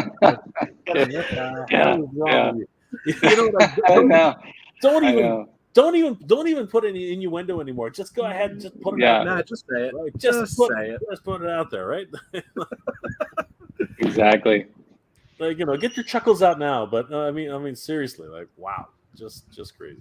Right? So, and but that leads me to say, I would love to be a kid again, just to look at the world with these unbiased eyes, you know what I mean, and just have the innocence again, right? Because you're like, "Oh, look, Mommy, he's got a giant fist. That's funny." And then, but you're saying, "Okay," like you think twice about it first, right? You're like, "Why do they have a gigantic fist? Why is it clenched like that? Like, what's he gonna do with that thing?" You have all these thoughts in your head. Whereas a kid's like, "Oh my God, that's so cool. You can spring it back. He'll wham this guy. It'll be really cool. He's fisting somebody, Mommy. He's fisting." You're like, "Yeah, dear, he's fisting somebody," right? And again, what's it called? Kids say the darndest things. Right? Yes. Like that. That's just, it's just the innocence, right? And because they say the funniest things when you hear them saying it, it's just the funniest thing in your head. You're like, "Holy crap!" Like if that was an adult, we'd have a different conversation right now. Like seriously, right? So yeah. I think that I know we know that the toy designers who are adults, the board artists, the writers of the scripts, they're all adults. They know what they're doing, and even to my wife and I have been going through and watching watching the Filmation He-Man show, and there are Shrek moments in that show, and it's surprising that of course you wouldn't notice it as a kid because this is like because it's they know what they can get away with, but as an adult I'm just revisiting these episodes that I saw maybe once or twice as a kid, and like, oh, that's a little risque there, what's happening. And it's not often, but it definitely shows up. It's fascinating, right? It's fascinating because this stuff for the product and the stories that are made for kids are made by adults. That's right. So we kind of exactly how to appeal. Yeah, exactly. So we've kind of jumped around a little bit. I think as far as variants go, we can probably. Oh, we got Beastman too. We could let's talk a little bit about Prince Adam and then Beastman and maybe sort of tie things up a little bit. Sure. So with Prince Adam, there were two different variants that just kind of stood out, and I mean, there's not much variance with this one. The Los Alamos, of course, they were located out of Mexico. This one definitely out of Mexico. In case there are anybody in the chat. It's the belt buckle. I think that belt buckle is really, really unique. I mean, I had just that regular like yellow stitched on like coin looking thing, but I really, really like the design of this. The tunic is slightly darker as well. It's not as vibrant. So overall, just a unique variant. I couldn't find many pictures of the Los Alamos variants, but they also have a very interesting leech as well, which is really neat. And the other Prince Adam top toys, I gotta say, I like something about the black loincloth here. Oh yeah, yeah. Purple sword versus the pink sword that we all are accustomed to with our Prince Adams. And again, this one also had, and it's funny because this picture does not have the tunic in it at all. And it had, there were two different releases. There was this one, and then there was one a little bit closer to what we're used to here in the US. And they again had like two different variants on the tunic as well. One was a lighter, one was a darker color one. But just, I thought this one looked really, really unique with the black loincloth, the dark purple sword. So I wanted to include that because I thought that was really cool. Yeah, for sure. Jay, do you have experiences with these? I'll be honest with you, no. Can you go back to the other? Can you go back to the other picture for a sec? Is it just me, or does he have a pinhead? Yeah, and also he's not getting enough oxygen. But yeah, for sure. The head looks very small here. I thought I was seeing things. I thought the color was off, and I was like, that's so weird. Yeah, no. I don't know what happened there. Maybe it's just the plastic shrunk. I don't know. It just doesn't look like it. It just doesn't look like it really belongs at all. I know, it's so strange. Well, this again was one where they did a hard head and the soft head. Yeah, exactly. As well. I believe this one might be a soft head. If you notice, like it's completely discolored from the rest of the body. That's what I mean. And we know that plastic discolors over time if you leave it in the sun for too long. Right. But the rest of them looks immaculate, which is why I'm completely thrown off by that head. That head completely. It's like you visited a witch doctor or something. I don't know. It's like Yeah, it's really strange. It's just so weird. I have no experience with anything from other regions. And if we go to the next picture, I actually do like the the color matching, right? I mean, that in of itself, is unique, and I do like those black trunks. You know, it gives it a little bit more. How can I say this properly? You know, it's one of these things where, particularly with Adam. I mean, who wear like as a prince of Eternia, does he really have to wear lederhosen? Like that's something I've always wondered about that, you know, that portion of it. Like nobody else bothers wearing, you know, stockings, right? Nobody else bothered, but you know, they decided for whatever reason that Prince Adam has to wear pants. You know what I mean? Like I you know, I mean, and of course he's got his own painted on shirt because that's definitely not. You know, there's no molding there. That was also another thing about that. And of course, it's I believe it's white plastic, right? If I'm not mistaken. And then the tan is actually where it's painted, right? So yeah, Prince Adam in of himself is actually a very unique character. You know, as a thing, and everyone broke that stupid tunic. I mean, like it had a seam line right in the back. Mm-hmm. What genius made that idea? Like that was just to me that was just an idiotic move. Like why would you do that? Like make it out of one piece, right? I don't know what you were thinking. Like why would you make a seam line right down the middle of the back where you know the kids are gonna? Because that's what we do, kids, right? You fold it over, and you pull, right? That's what I always did. I tried to pull it together so it was tight, and then put the belt on. And of course, eventually, right? Kid, you're crying. Is that what you want to do? You want to traumatize kids for the rest of their lives? Like, you know, toy designers are psychopaths, man. Like, seriously, I gotta. No, that's nice, Ryan. Thank you very much. Ryan's bragging a little bit. That's cool. Just go ahead, rub it in, Ryan. That's awesome. That's good. We'll talk a little bit about, you know, Beastman and Mossman a little bit here. I want to say that, like, as a kid, these were like two of my favorites. Stinkor being up there too, but I know no one's asking, but Beastman's another one that I wasn't able to find in the stores, but boy, I loved Mossman. He was so cool, and it was all about the flocking. It was all about the flocking for me. Now we're looking at something a little bit different here. We're looking at the variations, the 2000X and the original, and then these are Dorbs, right? That included flocking that you got here. Well, one of the big things I wanted to include with, again, and talking about variants, kind of like Faker, when that, you know, that variant again. Oh, salt in the moon, Ryan. Salt in the moon. His perfect Prince Adam in his.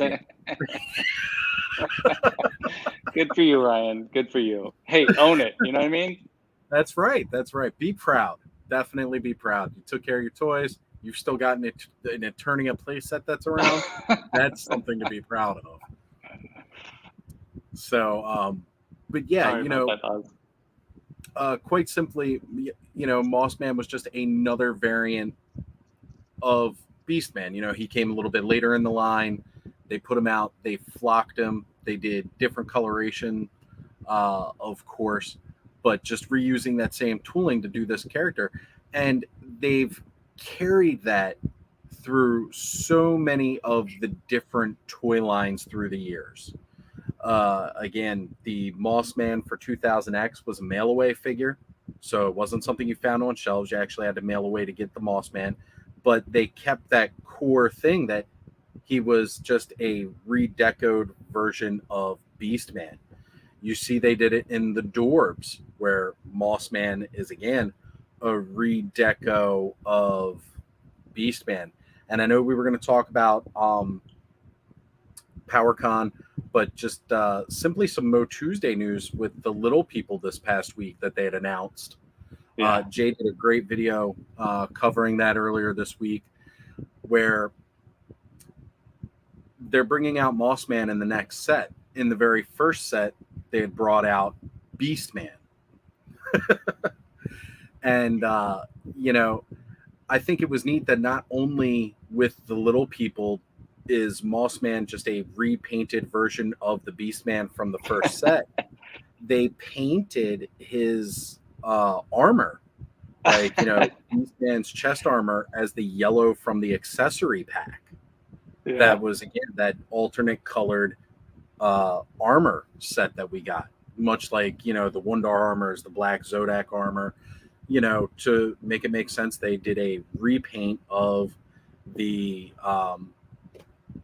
that yellow accessory pack armor for that, which I think is cool. Classics, they did a different head sculpt. You know, it wasn't the same. And in Masterverse, you know, they did the revelations look for Beastman and Mossman were completely different in this show. So they reflected that in the toys. I'm hoping if we see a new Eternia Mossman,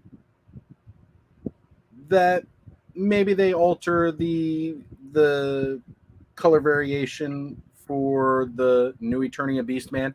I mean, I wouldn't expect them to come with the extra armor and everything that Beastman got in the new Eternia, but I think that would be neat to see. But then we have, again, I think it was Top Toys, Beastman or Mossman here. Check out the flocking on this guy. Awesome. I mean, that's a lot. That's a lot of flocking. He's a furball. That's a fuzzball. That's a fuzzball if I've ever seen him. Yeah. This Mossman is all flocked up. Yeah. Like, good one. Good one. You know, I love the two just kind of sitting next to each other right down there, so you can see what the short Mossman or the short hair Mossman it looks like next to. You know, somebody put him in the dryer and he got all frizzed out. Maybe it was a little more humid that day. He went to the salon and got a nice perm. But he's a chia pet. He's a chia pet. He is, yeah. Right. Yeah, that's a very good comparison. The chia pet Mossman here.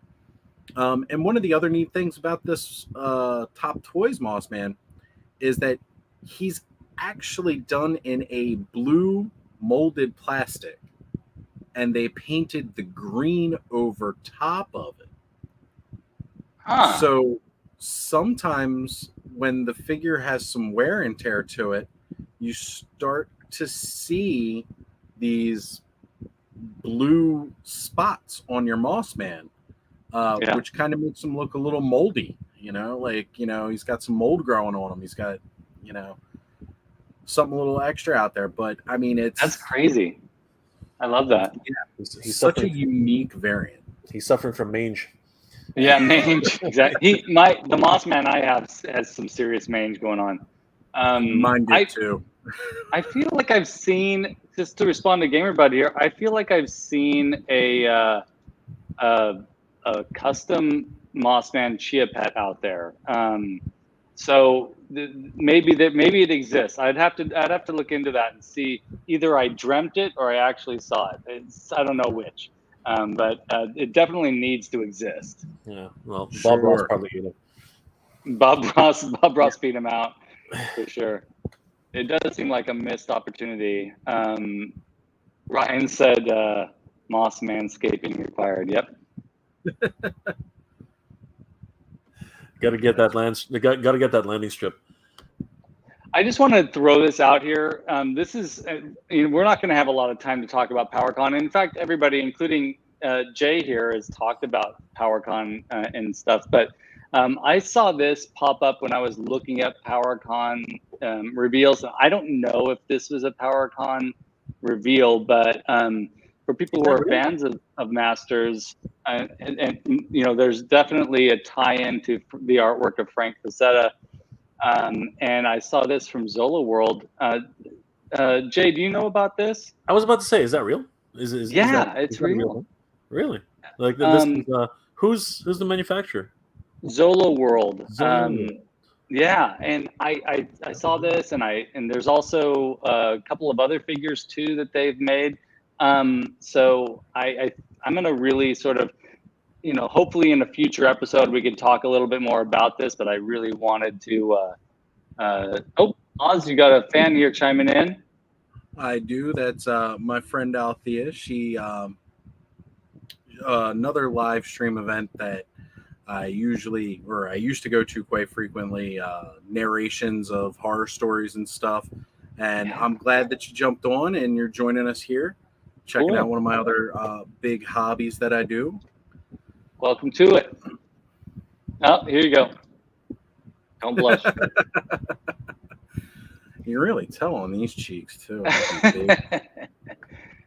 And speaking of Dragonor, you mentioned that earlier, Jay. Yeah, I guess that it's ending in a week. So I guess they keep extending the deadline for purchasing those figures. They did. At PowerCon, they kind of extended it like another 2 weeks, giving it a little extra hype, especially after that reveal of the dragon figure, which is going to be, I think, and Thanos Copter, if you know for sure, that dragon figure is going to be part of the next wave of Legends of Dragonor, because it's going to be a whole thing. Like they ride the dragon and such through that, I believe. But yeah, the guys at Formo Toys are doing outstanding work with that line. It has all the callbacks to the 1980s style Mattel He-Man. I love it. Absolutely love it. Definitely. And we know Jay's in on it, so that's cool. Yeah. You know, Jay can get you supported or get you to jump on anything he talks about because of the energy and excitement that he brings to it. Like, no matter what it is, you just want in on it. You know, the Hiss tank, before all the tiers were revealed, Jay had me sold. I don't own Classified at all. I'm sold. Yeah, that's awesome. So, this was the big PowerCon MOTU news. Yeah, Jay, were there any, before we talk a little bit more about how cool these masks are, I feel like these are really cool. Was there anything else from PowerCon that you think stood out to you? To be honest with you, and Oz, you know, I spoke with Oz and a whole bunch of people on the what's it called, on the open mic. I'm excited for you know, I'm a huge Dino Riders fan, and you know, we talked about you know, the MOTU connection with Dino Riders, and there was a it's rather obscure, but the I can't remember, was it the dinosaurs of the Mesozoic era? Yeah, they're coming out with a Dino Rider style mounts with riders, and you know what, that's perfect, because as I was saying multiple times, Dino Riders will never come back. As long as Mattel owns the property, Dino Riders will not come back. And the reason being is because if they were to actually try and pull out Dino Riders, they would directly compete with their Jurassic Park license, and they're not going to do that because both lines will not be able to survive, right? And more than likely, Jurassic Park will completely overshadow Dino Riders, right? Because even though it's a great concept, because they don't, they're just too close together. We have dinosaurs, and we have, you know, and we have Jurassic Park, right? And Jurassic Park are you know, what's it called? Test tube dinosaurs, right? So there's technology. You know, the whole concept of technology there is really well. And you know what? They're actually play sets that have, you know, clamps. And I've been wondering why they haven't done this yet. Where are the oh God, wasn't there a scene in Jurassic World where they actually put Blue and actually have her with some sort of like backpack or something like that? I I thought for sure they had something like that, and I was immediately thinking of Dino Riders at that point. You know what I mean? Like, so there's a way to get into there somehow, but Mattel should start allowing their properties to be licensed again. You know, Super Set is doing a great job of it. Mondo's doing an amazing job of it. So if there is an interest in Dino Riders, they should just let, you know, Super 7 take a stab at it. I mean, I think they let some Japanese company do something a while back, right? The little model kits, what is it? Kind of like the Army Men, like something. the Yeah. ones, like It was an Entertainment Earth exclusive. They had a Dino Riders small pack. They looked like army men. You're right. They were literally just a single monotone color, and I guess it was your option to color them, right? But they literally were just little chess pieces, right? They didn't articulate. They didn't do anything, right? But it was just one of those nostalgia based ideas, right?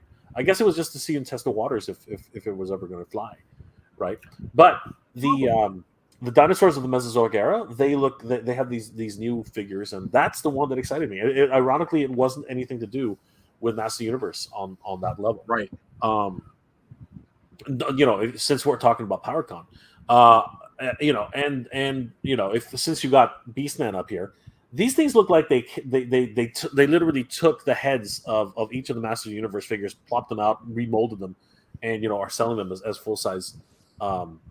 Masks, which are awesome. I think they're great, and the idea that they're soft heads, they're squishy and everything like that—that's just so cool. I really like that idea. I think it's very meta. It's very, very meta.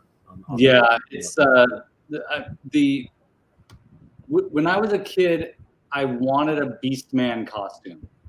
I desperately wanted a Beastman costume, but I didn't want a Beastman costume that looked like the Filmation Beastman. I wanted it to look like the toy, and even as a kid, I was always trying to think of like ways that I could make these things, it feels like a dream come true to see these toy heads at human scale. It's awesome. Right. Pixel Dan posted a couple pictures earlier today of some extra hauls that he got from PowerCon, and he had those. We all remember them. It was like that thin plastic mask, with the little strap that always broke or ripped the plastic off, and then you couldn't really wear it anymore. That came with like the pajama set style costume. And at the time we thought it was cool, but they were junk, they were literally made for you to wear the one night, and you were lucky if it lasted the night.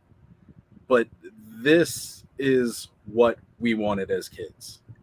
I mean, look at that Skeletor. It's so cool. The Skele Vader, you have to get one of these. And I don't know, we'll wire a mic for sound for you. I want you to do a show while wearing the mask. I have my vintage Dawn Post Darth Vader helmet that I got for Christmas as a kid, and it has the top that velcros on and off that I could put on the top. But I did that at this price point. I missed the boat on Skeletor. He's all sold out now, but I did hear that they're going to be coming to Walmart's maybe. What it is, from what I saw and what I remember, was the ones that sold out from PowerCon. Those two were exclusive because they were signed. Okay. But the others, like, they're going to be more available. But going into some other news that we have to talk about, we may be able to shed some light on that and find out. For those of you that tune in and watch us, we are going to be talking to Mark from Mortarheads on September 3rd. He did agree to join us, just like Mega J is joining us today. And we're going to sort of dig deep and find out a little bit more about what's coming from those masks. But I think these masks are really cool. It was, for me, one of the coolest things that I'd say the coolest thing that I saw from images from PowerCon. Scott Baker said, mine ripped down the back within an hour. Are you referring to a latex mask that you got previously, Scott? I know. Ben Cooper Beastman costume. Yeah, for sure. Right. Those vinyl sheets that you wore, with the mask.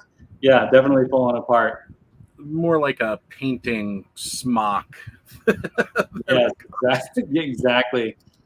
And Ryan talking about the new masks, maybe, right? I guess it depends on the person wearing them, perhaps.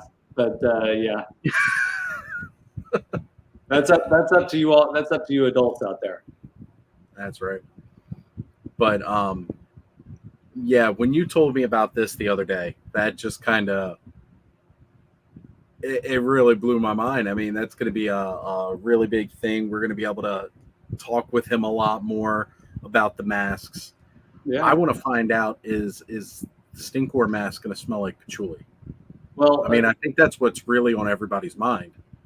According to the interview with the I forget his name, but the head NECA guy, Pixel Dan talked to him, and he was hinting pretty heavily at Stinkor having a patchouli smell. In fact, he said that he's hoping that people won't want to wear it because it'll have a patchouli smell that's so intense. I don't know. That's like when I don't know if that's going to happen, because when Origins announced their Stinkor, they said he was going to stink, and we all know that didn't really pan out. You know what I don't get. I'm honestly like, why are people so hung up about this? What they should do, truthfully, is they should actually just put in a small vial of freaking patchouli. Like, that would solve everything. Like, why get hung up over it? You're already paying $50 for a freaking mask, right? Put it up another $10, all right, and make it a feature, right? It's like included with a small vial of patchouli, right? Get yourselves high or something. I don't know, like, do something stupid with it. Because nobody wants to wear a freaking mask that stinks of patchouli. It doesn't, like, these things are hot enough as they are. Skele, if you actually try to do that freaking show, you're gonna faint. Okay, the freaking thing is, you're going to be sweating in this. I know, that's true. That's true. It's so true, really. It's crazy. Really, it's latex. If there's no breathing holes, you're going to faint. You know what was a brilliant thing that when they came out with the Battle Bones Mega Construx Battle Bones set, and it was a con exclusive, and it came with Mossman, and he was actually flocked, but he didn't have the smell, but he came with a car air freshener. Yeah, I remember that. There we go. That was so clever.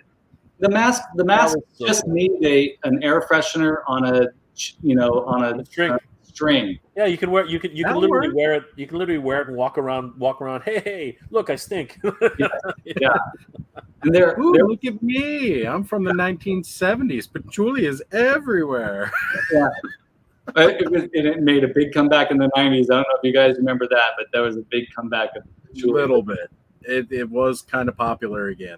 Yeah. I think the reason they got away with it so much in the 70s is because, everybody was stuffing other stuff up their nose. Oh, yeah, definitely.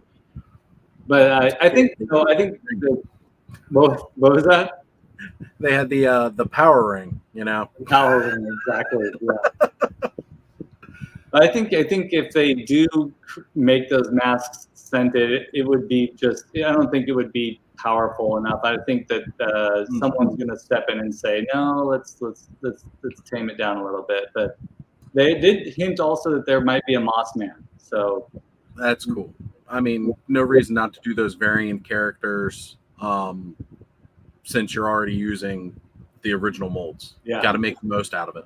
Yeah, they got the Merman and the Stinkor.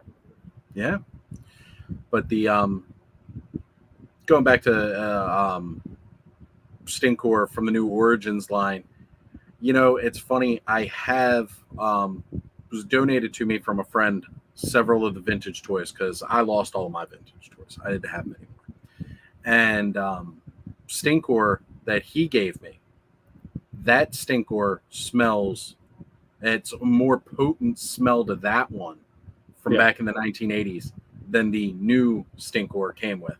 But I think that's kind of the right goal. I wish they'd done something like what Jay said was, if you wanted to stink up a little bit more, here, have a little sanitizing wipe with some stink on it, and you just wipe it on.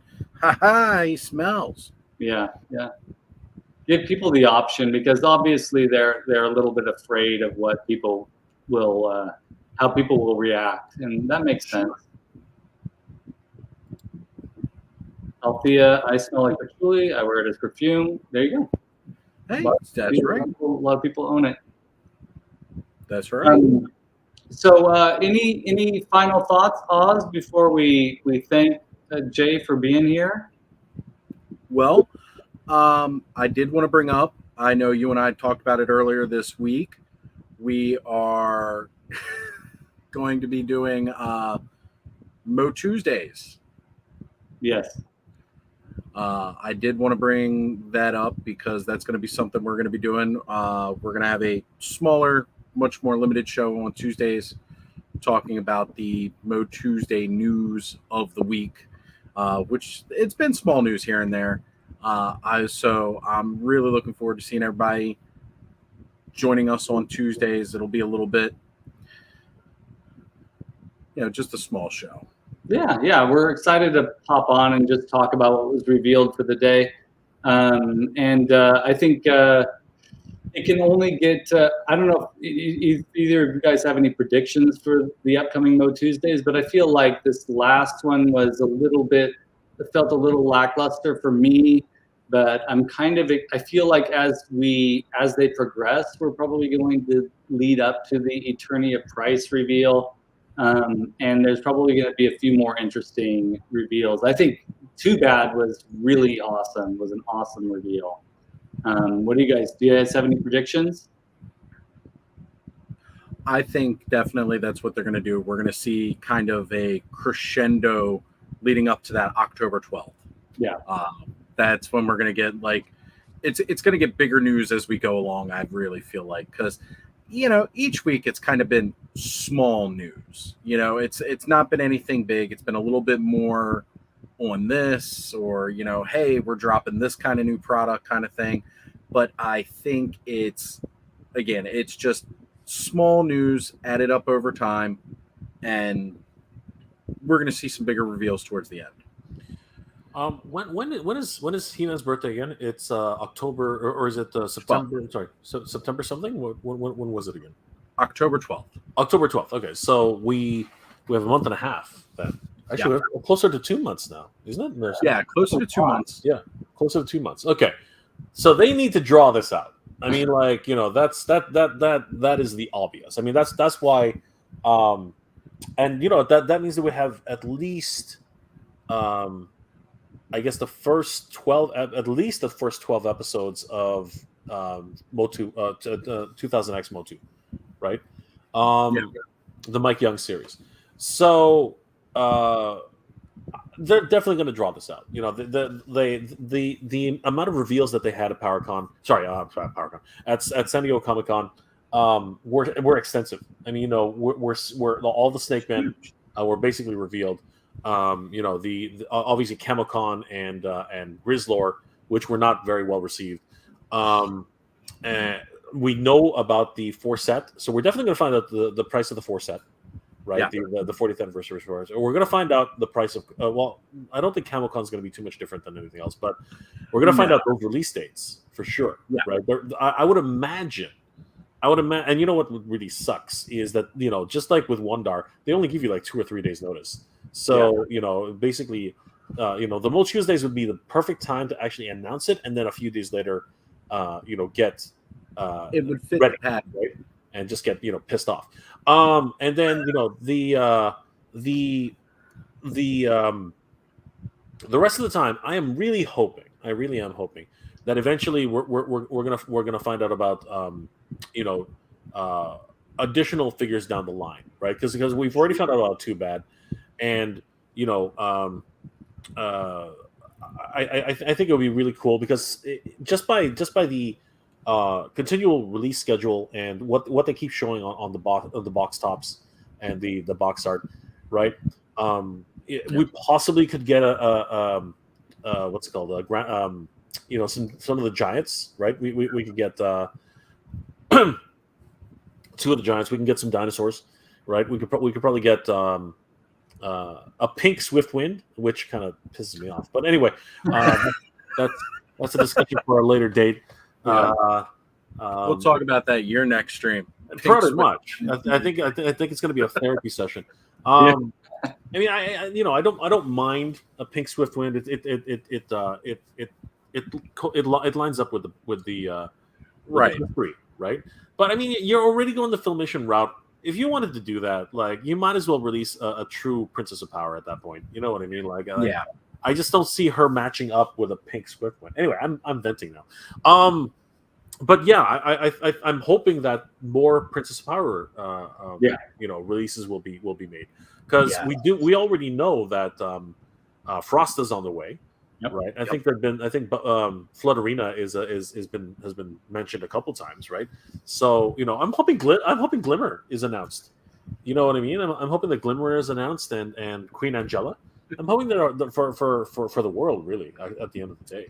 And now we know that Leech is coming for the Masterverse. We know that Mantenna is coming for the Masterverse, right? Yeah. So I think that if they're going to do more Masterverse releases, I'm really hoping that we see a lot more Horde and a lot more Princess of Power and New Eternia, right? I think we have 8 weeks, at least 8 weeks. So that's a lot of time to announce a lot of things. Yeah. I feel like another good discussion we could have in the future would be to go through. I don't know if you all listen to the Legends of Grayskull podcast, but it's pretty great. I won a copy of the Power and Honor Foundation book through them, and I think a good discussion in the future. And Jay, you are more than welcome to join us. Would be to go through those early designs and see which figures might be coming through the new Eternia Masterverse series, because there's so much potential there. So Corey really wants to know more about your hatred of the pink, but Jay, you don't have to get into that. And then Gamer Bud said Masterverse Mantenna would be epic. Oh my gosh, that would be awesome. I just gotta wonder what they're gonna do, because I don't think any of us expected 4 articulated legs on Origins. I really expected them to do some kind of knee joint. Yeah. Yeah. But it was gonna be that double leg on each side kind of deal. I really just like the vintage toy. Right. But giving 4 individually articulated legs, this is how you can tell Mattel's really making the money off of these, to put the kind of tooling that they're doing in some of these Origins figures now. It shows that they're making their money on this, even though I don't know how, because I still can't find anything in stores.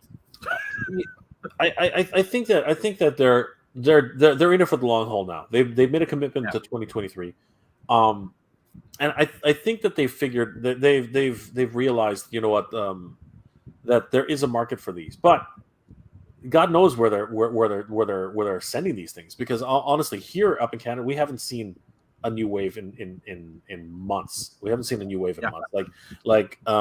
Big Bad Toy Store seems to be a really good resource, and a lot of other fan channels, but trying to find them at reasonable prices right now is very, very difficult. And by the time you find them, again, so many other collectors are doing the same thing. So it's scary. But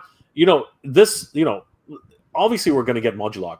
With those 4 legs, we're definitely going to get Modulok. Yeah, I think that was the plan. Yeah. They wanted to start getting ready for that, and I'm interested to see where they go with Modulok and even a Multibot, because with the modulation of the current figures as they are,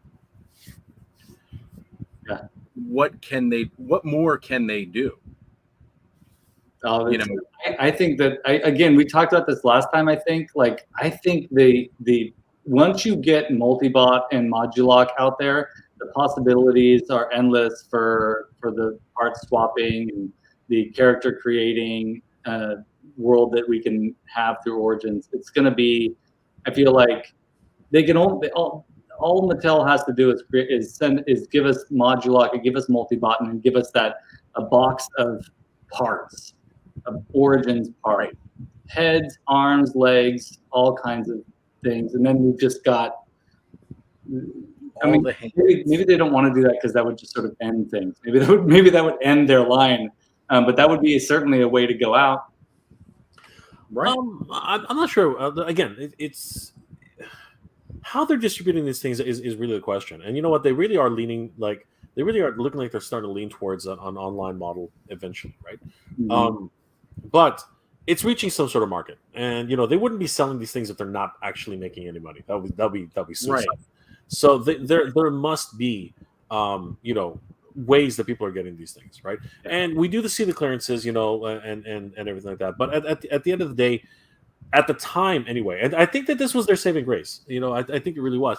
They were at a price point which no one could compete with. Honestly, at the time they were at a price point no one could compete with them. Yeah. So you know what, people were buying 2, 3, 4 of them. Just to Oh do it. God, yeah. Yeah. So I think that's really where that was. Now that there's been a price hike, we will see what the lines of distribution look like. But I really do believe, and this is just my belief, that their exclusivity contract with Walmart did not help them. It was a bad idea. Because Walmart really botched that up. They did not distribute where it was supposed to be. I think Target is actually having a much better distribution level on a certain degree. And I think the fan channels are just picking up the slack. And you know what, I think on that level, I think their overall strategy has changed. Because you can get it at Walmart, you can get it at Target, you can get it at Barnes and Nobles, you can get it at pretty much anywhere now. Whoever wants to actually pick them up, and then the fan channels know that people are looking for these things now. So I think that the future is bright for Motu, so long as they keep supporting the brand and bring out the multiple lines. But we all know what everyone wants. Everyone wants a Mighty Spectre. Everyone wants a Mighty Spectre. And, we're waiting for it. We're looking for it. We're expecting it, right? Yeah. We need that Mighty Spectre. And That'll be next year. And we reveal. What was that? Oh, sorry. I was saying that they announced Frosta. Yeah. So we're gonna see a Masterverse Mighty Spectre. Absolutely. It's on the way. It's on the way. 100%. Everyone's on beta breath for it. Yeah. And I don't need a Masterverse one. I need an Oranges one. Well, I just need an Oranges one. Yeah. Make it a Build-A-Figure.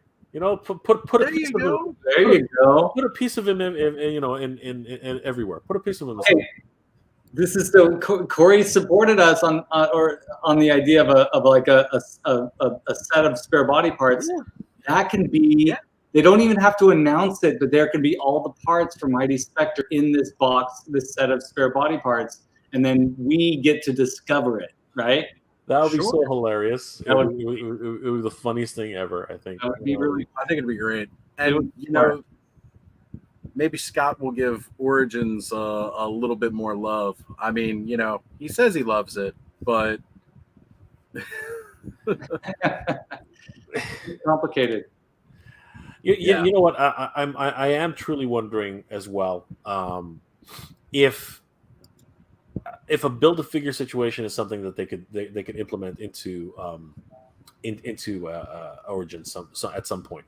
I know it doesn't match the brand because they are literally just resurrecting the original line, but if you make it a feature, if you really talk about it, right? And you get people to buy it gets people to hunt these things down, and it's really worked out for DC Multiverse. It's really working out for Marvel Legends. It might just be something that you should do. If and I do have to wonder this, right? If you had to build a Modulock, right? I think people would go crazy hunting down, all the legs, the arms, the heads, right? Because that's the whole point, right? If you put a piece of Modulock in every single Horde figure, I think people would go absolutely nuts. You know what I mean? I think they would go crazy, right? Yeah. I think it's a not that it's a missed opportunity, but I think that it's something that could be done, right? And then of course release a gift set of Modulock, just in case you don't want to do the whole hunt and pack game. That's right. Do a gift set, do a con exclusive. They could even include off-colored parts, like there's a variant of Modulock where he's got like the bright greens. That was I think that was actually Top Toys as well. But Corey's bringing it up, and I was actually just about to say it as well. The giant figures, there are 2 giants in the line. Mm-hmm. And that would be if they wanted to incorporate some kind of Build-A-Figure, Modulok, Multibot, and the Giants are perfect for that kind of setup. And Origins has been a love letter to the original toys, but we've already seen that they're willing to deviate from that core of, oh, it's got to be like an exact of the original. Right. We've seen that. We were just talking about it with the legs from Mantenna. Mm-hmm. They gave us 4 fully articulated legs with Mantenna. So we know that although they're paying complete homage to the originals, they are willing to make some allowances. Yeah, I think the Giants would be a smart move as far as like maybe saving money on packaging and making the other figures sold to build those. Then you've got collectors who buy 3, buying 6. Yeah. Wait, does that math compute? I don't know. No, you're right. Like maybe not 6. Yeah, maybe not exactly 6, but I mean, overall, you'd definitely be spending more. Yeah, you would be spending more. And then if you wanted to do that, what do they call it, Ultra Beast or whatever, the Modulok Multibot mashup. Ooh, yeah, Ultra Beast. That took multiple versions of Modulok and Multibot to fully assemble. So you'd still have to be buying extras. But I think if they were going to get more into, because we've only had She-Ra for Princess of Power in the Origins line. I mean, we're seeing more of the Horde, so it might be a little bit past the point of return of packing in parts of Modulok with the Horde figures. But at least, like, if they're going to do more of the Princess of Power line, I think that would be a unique way to sell those because, again, we all know there are quite a few people that wouldn't go for that as much. Not that She-Ra doesn't have a huge fan base, and I know even I, for one, would want to collect the Princess of Power line to go with. My sister had the Princess of Power line, so we had Crystal Palace, we had all the other stuff.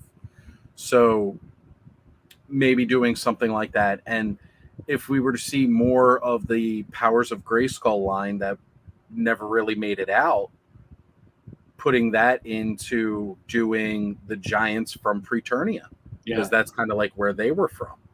And I see Ryan saying about the Horde slime pit. I want to see more playsets, period. I mean, do you guys think there's a Snake Mountain that's going to be released or announced sometime this month? You know what?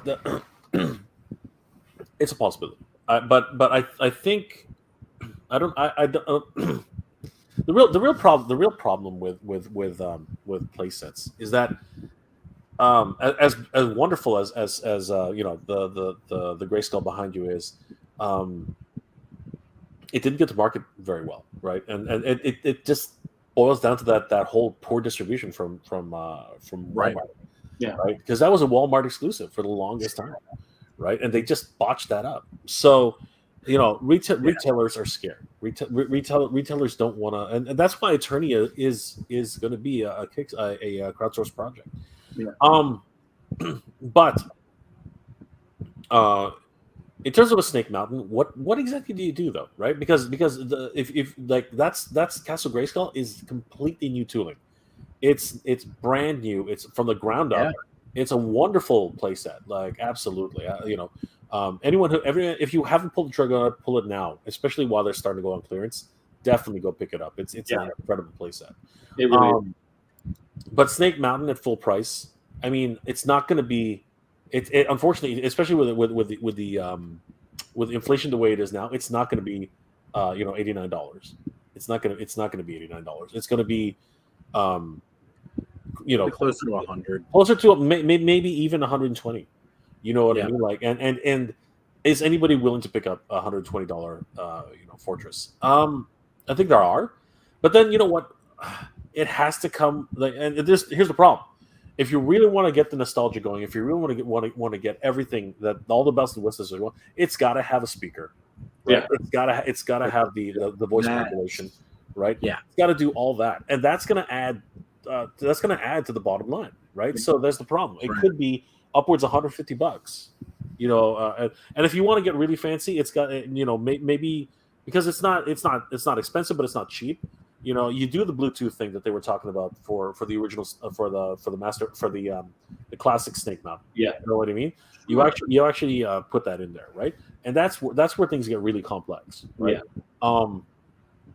And you know what? You make the place that it was supposed to be, right? So, are people gonna spend $150 on a Snake Mountain? I'm not sure, right? But we know, at least I'm scared that Eternia is going to be $350, right? I'm hoping it's going to stay around the 300 within the number of 300, right? Heaven forbid it should actually hit 400, 450. That would just scare the hell out of me. Then again, the freaking Mondo Battle Cat is going to burn a hole in my pocket. So I mean, that it's coming. That freaking Battle Cat is coming. God damn it! I got to take a moment and honor Corey's statement here, because once we incorporate the Bluetooth technology in Snake Mountain, we can do anything we want with that, right? And so Corey's jumping right to Slayer, and I think, oh boy, what an experience that'd be. Yes. Oh, absolutely. I'm just picturing it now, raining blood coming out of that speaker. Oh my god, that would be hilarious. But it would have had that same weird echo. It's gotta have the filter. It's got to have a filter that creates a similar sound. Yeah, the modulation. Yeah. Yeah. I myself personally, if the first thing I would do is I would just blast the Filmation soundtrack out of them. Yeah. Oh yeah. And I'd have Alan Oppenheimer's voice just like cackling out of there. It'd be the greatest thing ever. Absolutely. It'd be so much fun. And that's how you market these things, right? You really just go for it, right? You make it like a must-have item, and once that becomes a thing, it snowballs, right? At the end of the day, but it's one of those things you got to put your money where your mouth is, right? The other problem is is it the right climate? Right? Yeah. Is it the right time to do this, right? Eternia is going to be a big risk for them, which is why they did the crowdsource, right? And we're gonna find out, right? But you know what, Mattel, let's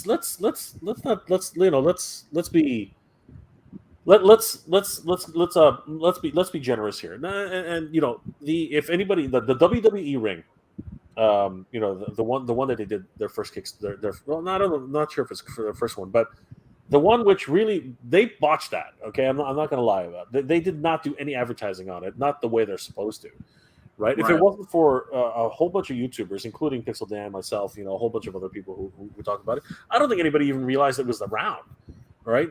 So and now with the 40th anniversary, they have the opportunity to rectify that, right?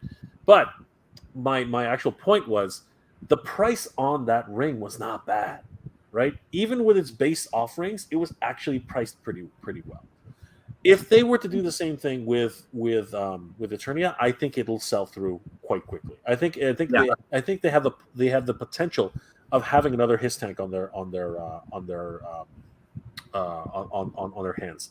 By the way, guys, there are only 2 days left to back the HISS tank, just in case anybody's wondering, right? Anybody keeping tabs? Okay, I'm gonna have a countdown. I'm just gonna do it anyway, because where are they right now? I'm just gonna do a quick search. Fill us in, Jay. Let us know where we're at sitting there, because there's always the spike right before. The spike is starting to happen now, because 2 days ago it was at just under 19,000. Now they've hit 20,371 backers. Wow. So it's starting, right? Can they reach 30,000 in 2 days? That's the challenge right now. Can they reach the mystical 30,000 in 2 days. And will the HasLab team actually? I'm setting this up as if it's like a trailer or something like that. But anyway, will the HasLab team actually, put forth one last tease, one last incentive to actually get them over the hump of 30,000? We shall see in 2 days. Let's see. So, Something for that trailer hitch would be rather exciting. Just gonna put it out there. I think we're all kind of in that same boat. Like, they showed a trailer hitch, but none of the tier goals, none of the stretch goals. What was it called? It was the tease. Yeah, it was the tease that had no payoff, right? Yeah. Right. So I think we might get a little something. Something. You know what? Here's the reality. If they were going to announce it, it probably would have been 10 days ago. Sure. But you know what? I'm curious to see if they in the next day or so if they actually say something stupid. Like I wouldn't, because the Coco was unplanned. You know, that was a character design, for crying out loud. They had no intention of releasing that thing. Like, honestly, it just came out of nowhere. And you know what? Right. Good on them. But we'll see. We'll see what happens. 30,000 is a big number. 30,000 is huge. It's big. That's 30,000 really big. I'm just gonna do some quick math here. What's 300?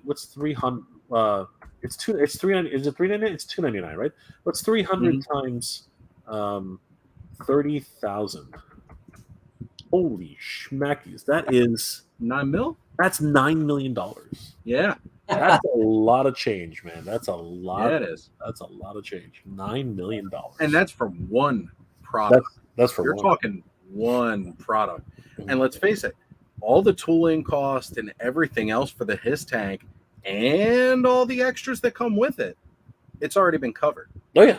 So if they can hit that kind of a goal in the next 2 days, they're just printing money to go towards their next. Yeah, but we also got to remember too, by the way, Oz, that they're smarter. They're smarter than the average bear. They're going to put that in a higher interest account. That thing is incurring interest, or they're not even going to do that. They're going to invest that money and actually put it through the investment circuit, and it's going to actually incur massive interest, right? To just like fund multiple projects down the way. Sure, that's actually what's really happening, right? Yeah. So that $9 million is going to go a hell of a long way for them. Like they're not stupid. They know exactly what to do. So I think what and back to what you were saying as far as Mattel realizing that, again, the wrestling ring, it was good price. It was really good price. I got to say, for Castle Grayskull to be $80, that was a good price for the playset. I mean, if you looked at it, people were paying almost $125 to $300 for a single half of the original Castle Grayskull in the third-party market beforehand. Looking at the Mega Construx Castle Grayskull, that was going for like $300 or $400 at the time that the Origins Grayskull was announced. I know, because I was looking, I was like looking at all kinds of stuff when it was announced, and that was one of the things that came up, and it was very common all over the place. So I think Mattel realizes that if they want the unit to sell, they're going to keep it at a reasonable price. And with going crowdfunding, they can definitely go a little bit higher. Mm-hmm. Because again, let's face it, you're crowdfunding, you're not selling that to kids. It's not going to go sit and shelf warm somewhere in a major retailer. When they do the crowdfunding projects, that's for us, again, because that's going to be online only. We're going to be the ones sourcing it. We're never going to see it hit a store. Part of me, so they know they can ask a little bit more. Part of me, I got to jump in. Part of me so badly wants to see that in the store, and I'd love to. And just to see one kid ask their parents to help them carry that out of the store. I just want to have that. I just want to see that. I never saw an Eternia playset in a store, and it would be really cool to just have that experience. But I know that's unrealistic. That's unrealistic for this particular thing. Yeah, Oz, I think you heard me say this. I stared at a Eternia playset for the better part of a decade. I stared at it, and you wouldn't. I don't know if you heard me say the story, Skele Vader, but I stared at it in the most like the strangest place ever. It was on top of the women's dressing room at Zeller's here in Canada. It was literally on the top of that thing. It was really just, it was up there. I was looking. I was like, what is that? You know, it had this huge. The artwork was just there. It was just gorgeous, and I was like, oh my god, that's Eternia. And honestly, I was like, why is that sitting up there? Like, I have no idea why it's on top of a woman's dress. Like, it was just the change room in the woman's area. I had no idea. Now you're going to ask me why the heck I was in the woman's area at the time. Well, I was with my mom. She dragged me shopping. Okay, so don't get any funny ideas. That's what it was. Don't get any funny ideas. But yeah, no, that's you know what? But it was there for literally, well, I say a decade, but it was actually there for a year, like the better part of a whole year, because nobody could afford it. It was just too big.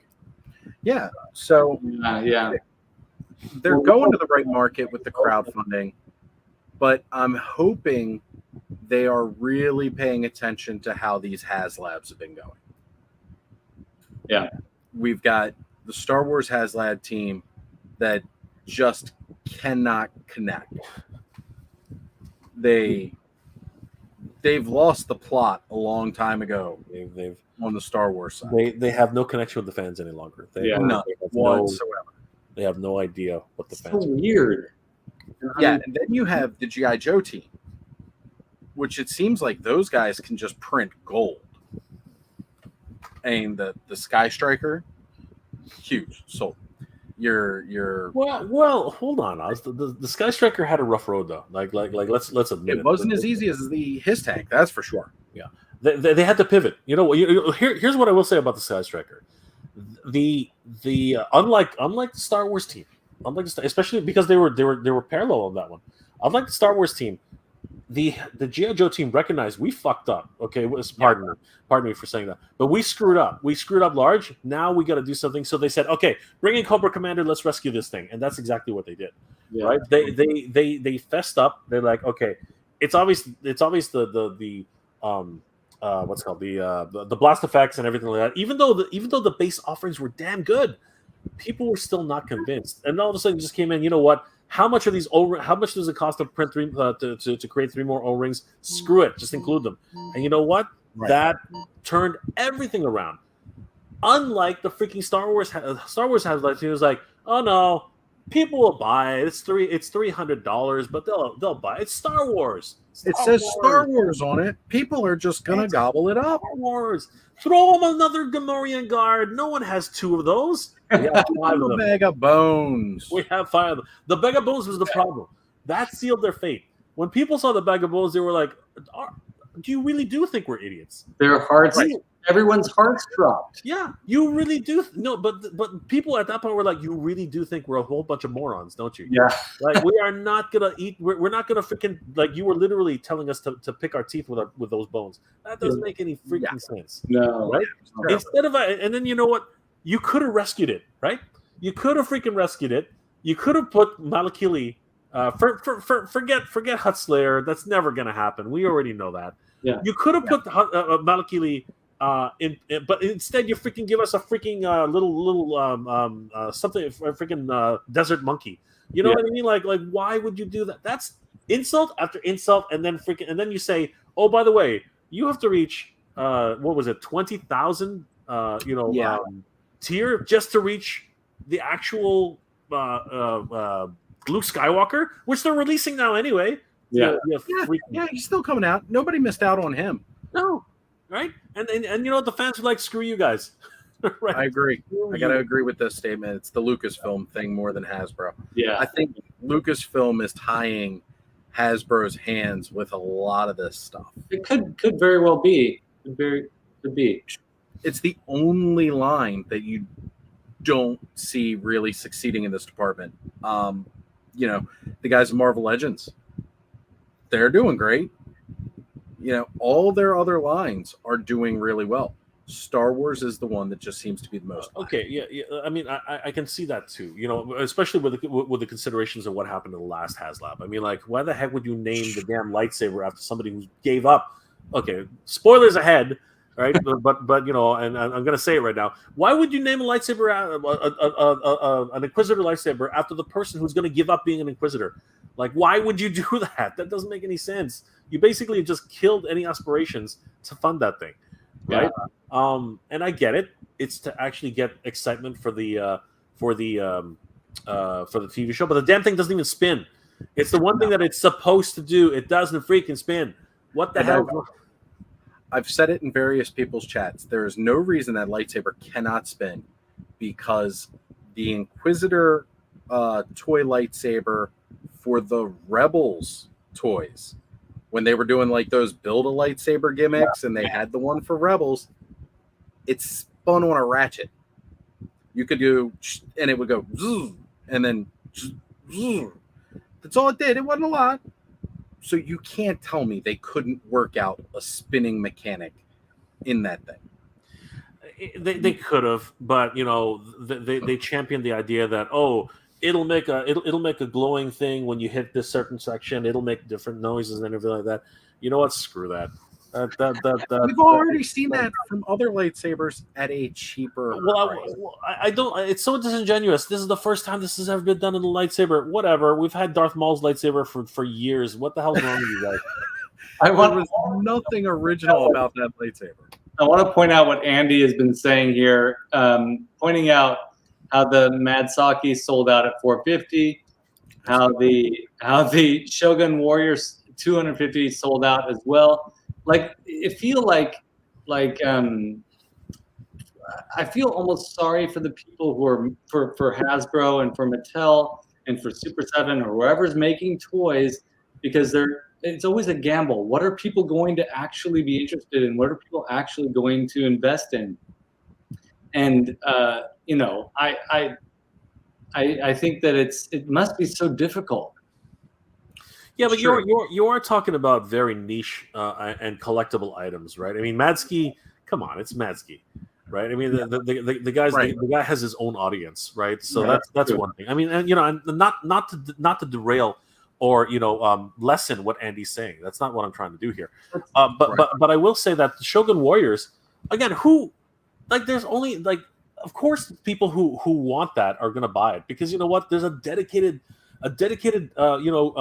community of Shogun Warrior collectors. So you know, when they find out that a brand new Shogun Warrior is available and only for $250, have you seen the prices for freaking Shogun Warriors? They're in box, mint in box. They're insane. Yeah, they're absolutely insane. I bumped into a guy at San Diego Comic-Con one year, and he was carrying around what's it called? It was Transorzi, but it did say Madzinger. And I asked him how much did you get that for, and he didn't even bat an eyelash. He was like $250, and I was like, wow, that's a good price, and he was happy. He was ecstatic, right? So so you know, $250 for Shogun Warrior Skeletor with firing missiles and everything, abso-freaking-lutely, people are going to go nuts for that. Sure. So and it was limited. It was limited to a certain number of pieces too, from what I remember. Right. So same thing with the Matsuki. It was limited print. So fans of his artwork, of course, are going to come. People who aren't even fans of Masters of the Universe, but they're fans of his, are going to buy that. It's still a very niche market. I don't think so, Andy. I really don't. Andy, I don't think so either. I think it's got to be lower. It's got to be at the top half of that, I believe. At the top. I don't even think anywhere near that, to be honest with you. I think just throwing it out there. Look, if okay, freaking Snake Mountain right in front of me, Snake Mountain. Okay, and I get that it was 4 years ago, but that beast, okay, was $600. Okay, and that thing is freaking gigantic. Okay, and I get it. Eternia is freaking huge too, but the reality is it's not a freaking gigantic piece of plastic like Snake Mountain is. You know what I mean? It's pieced out, and it has a working monorail and everything like that. But I would guess the absolute top price for that would probably be in the low 500s. Like that's absolute, and just to be able to sell it. Yeah, there is a ceiling which people will be wanting to buy this for. Yeah. Like there's people stupid like me right? And possibly you guys, but not everyone is as crazy as the three of us here. You know what I mean? Not everyone, and you know what? It's getting harder. It's getting harder to afford toys. Toys are like people are leaving the hobby. People are leaving the hobby because they cannot afford what the heck is going on. So you know what? Asking people to actually shell out anything above $500 for an Eternia, I think you're just shooting yourself in the foot at that point. Yeah, I think it would fail if that were the case. And Andy pointed out the Barbie. Let me bring it up again. Barbie Dream House for $250. I feel like I keep going back to $80 for Grayskull. I keep going back to that. I keep going back to the quality of plastic. I feel like the price point that Mattel set out to accomplish with Origins, I feel like they're aiming for a certain arena as far as cost of these things. So I keep going back to that, and I keep keeping my fingers crossed. So I don't know. Well, okay, so I know what Andy's doing, and I appreciate it. I do, but here's the thing: is that the current price for the Dream House, or what was the previous Dream House priced at? And the other reason I bring that up is because, once again, Barbie's $1 billion industry, all right? Mattel could literally drop all their other lines.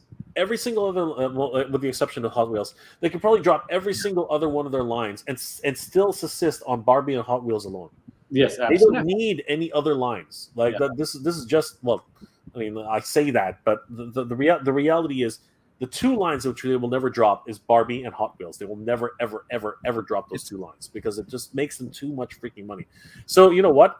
Asking a little girl to asking the parents of a young girl or even a young boy, right, to shell out $250 for a Dream House that is so popular. That's actually not that much of a stretch. I mean, Lego sets. Most Lego sets are $150 and up, depending on the brand, right? So that's it's just a cause and effect at that point, right? But Master Universe, I mean, it's something that is a bit of a risk, and they really need to keep it at a certain nominal price for anybody to actually buy in.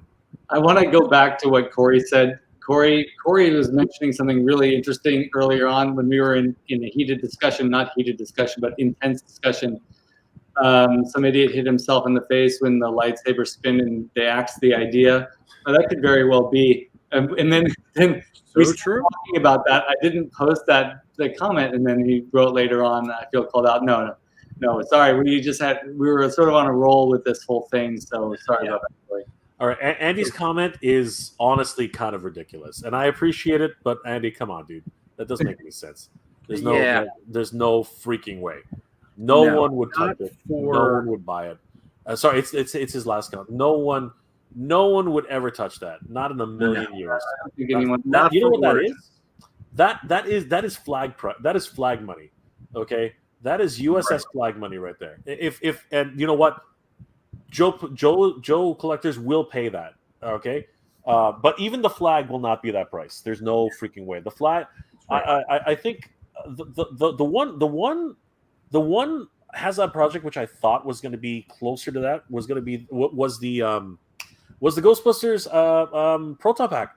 Oh yeah, everybody in the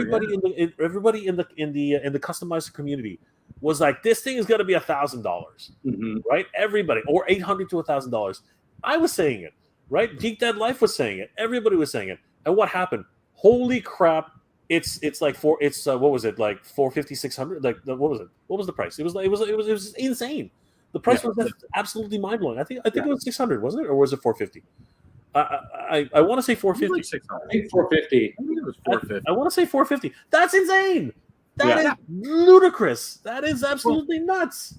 And that's kind of what I'm saying. When you look at Castle Grayskull, it's of course the flagship playset for the franchise. Okay. Oh my god! It's not even. It's 400.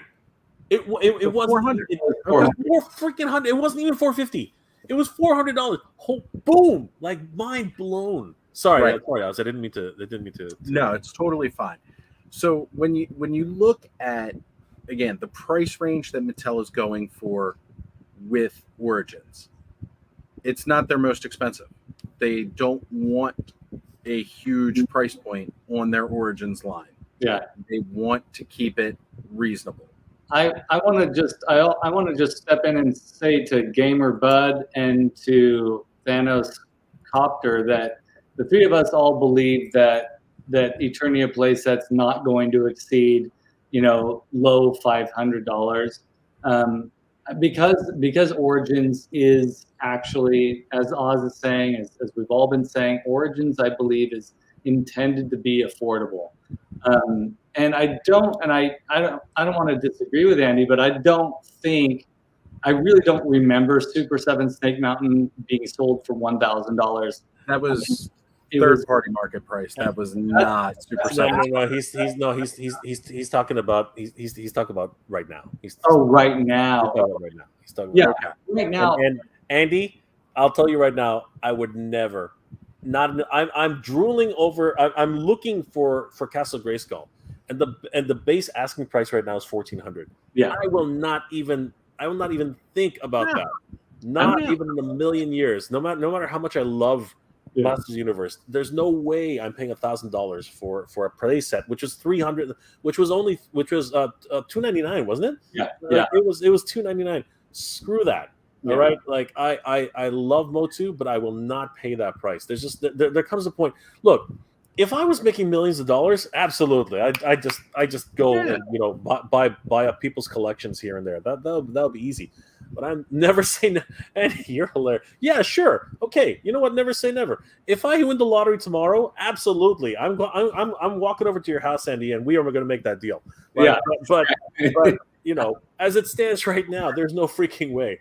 I'm barely making payments on my car right now. Like, seriously, we're all in the same boat. I think that the companies like Hasbro and Mattel know that not everybody can fork over that kind of money, so they're going to aim for the below $1,000 range, below $800 range, and even if Flag comes out, I don't think it'll reach the $1,000. There's a perceived perception of value. Yeah. Right. Everybody has their perceived perception of value, right? Which is why the Proton Pack was such a shock, and why it did so well, because everybody who's a collector or has ever wanted Proton Pack has done the shopping.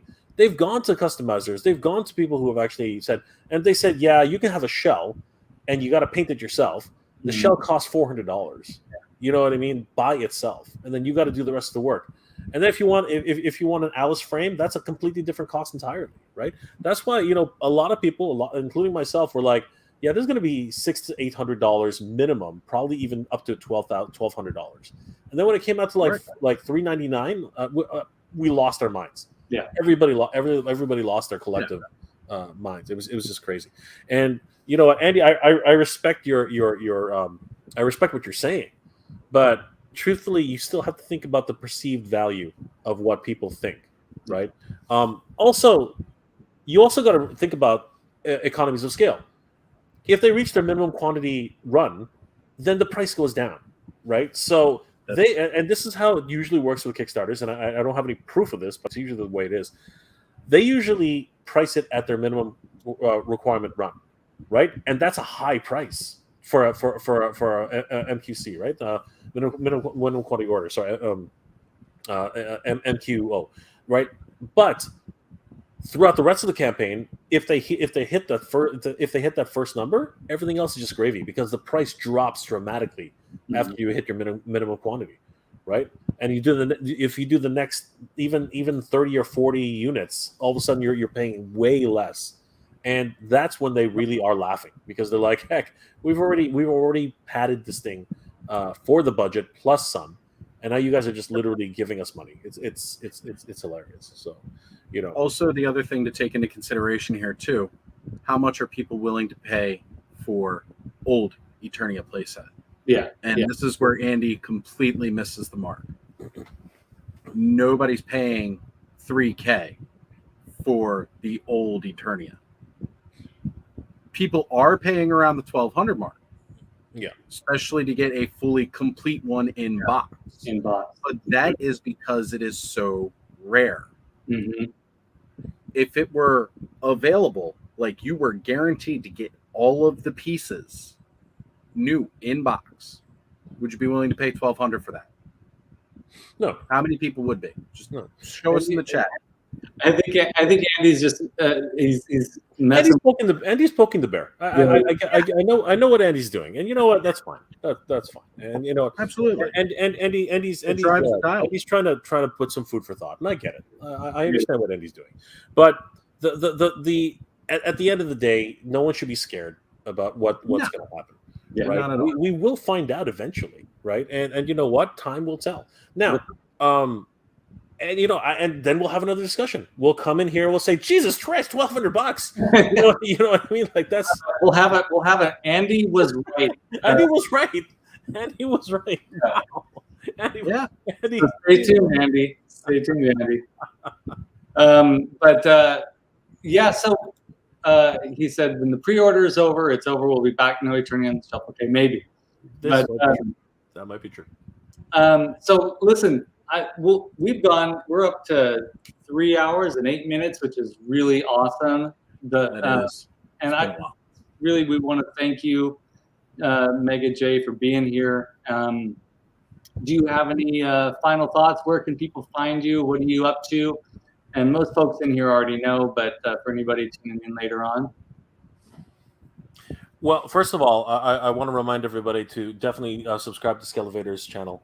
You know, it's a lot of work to do what we did tonight, and of course, you know, he's always promoting you know, the community and everything.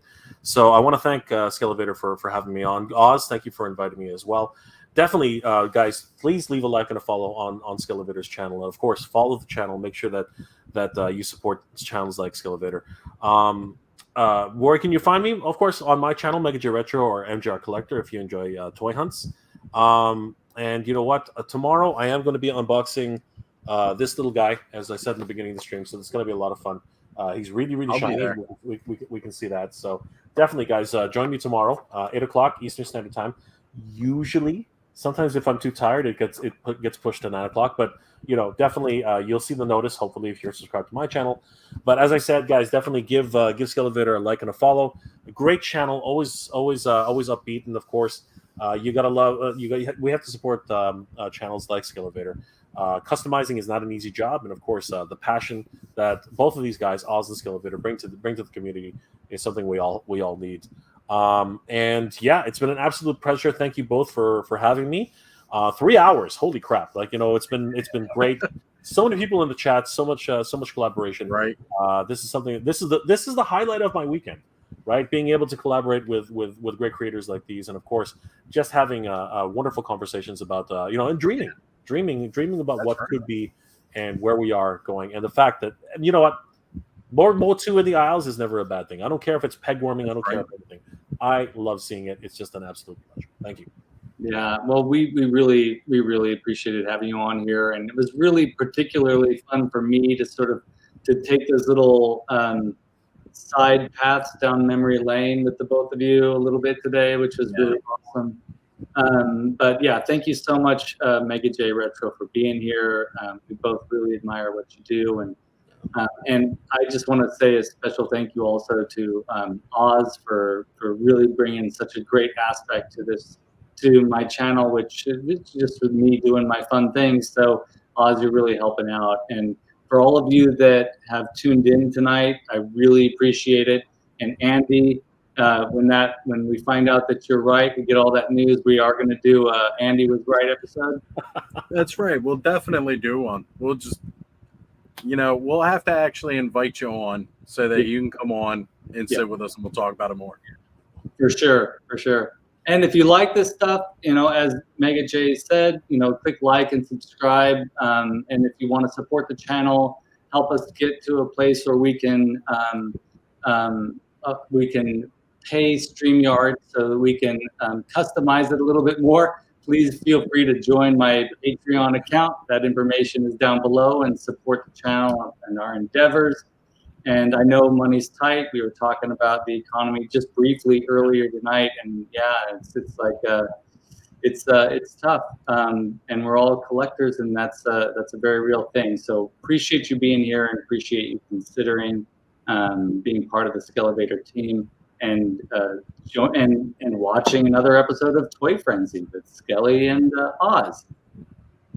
That's right. I got to say, I really appreciate everybody who turned out tonight. It's been great seeing you all in the chat. The chat's been on fire all night. Really appreciate it. Andy, definitely appreciate you driving the dialogue. It definitely helps. We do appreciate that, because that's what this is all about. Opening up a dialogue, talk about ideas, expressions, just everything that's fun about toys. And that's really, really where it goes. Duchess, thank you for being here. Always great to see you. And yeah, I mean, if you guys are enjoying the content, you want to keep seeing more, give a like, give a subscribe. Definitely, if you can, join Skelevator's Patreon. Gamer Bud, thank you for being the first, man. We know you've been here from the start, joining, on all the streams and everything like that. I know you and I bump into each other all the time in the chats on other channels. And that's the great thing about this community. We all kind of stick together and try to support one another. Yeah. And that's fantastic. And we all know how to show our appreciation too. So as Gamer Bud knows, you'll get a little something in the mail if you join up. So, but yeah, thanks to Mega J Retro once again for being here, and be sure to tune in next week for all of for continued stuff here on the Skelevator channel. We're going to do Mo Tuesdays, and then we're both expecting our Coldars soon in the mail. So we're probably going to talk about them next Saturday, amongst a few other things. And then in September, on September 3rd, we are going to talk to Mortarheads about their masks. So that's great. Yeah, it'll be good. It'll be fun. And Mega J, we hope you'll come back and talk to us again. Anytime. This has been an absolute pleasure. Thank you again. I'm so honored to be here. Thanks, guys. Have a good evening. See you guys. Good night, guys.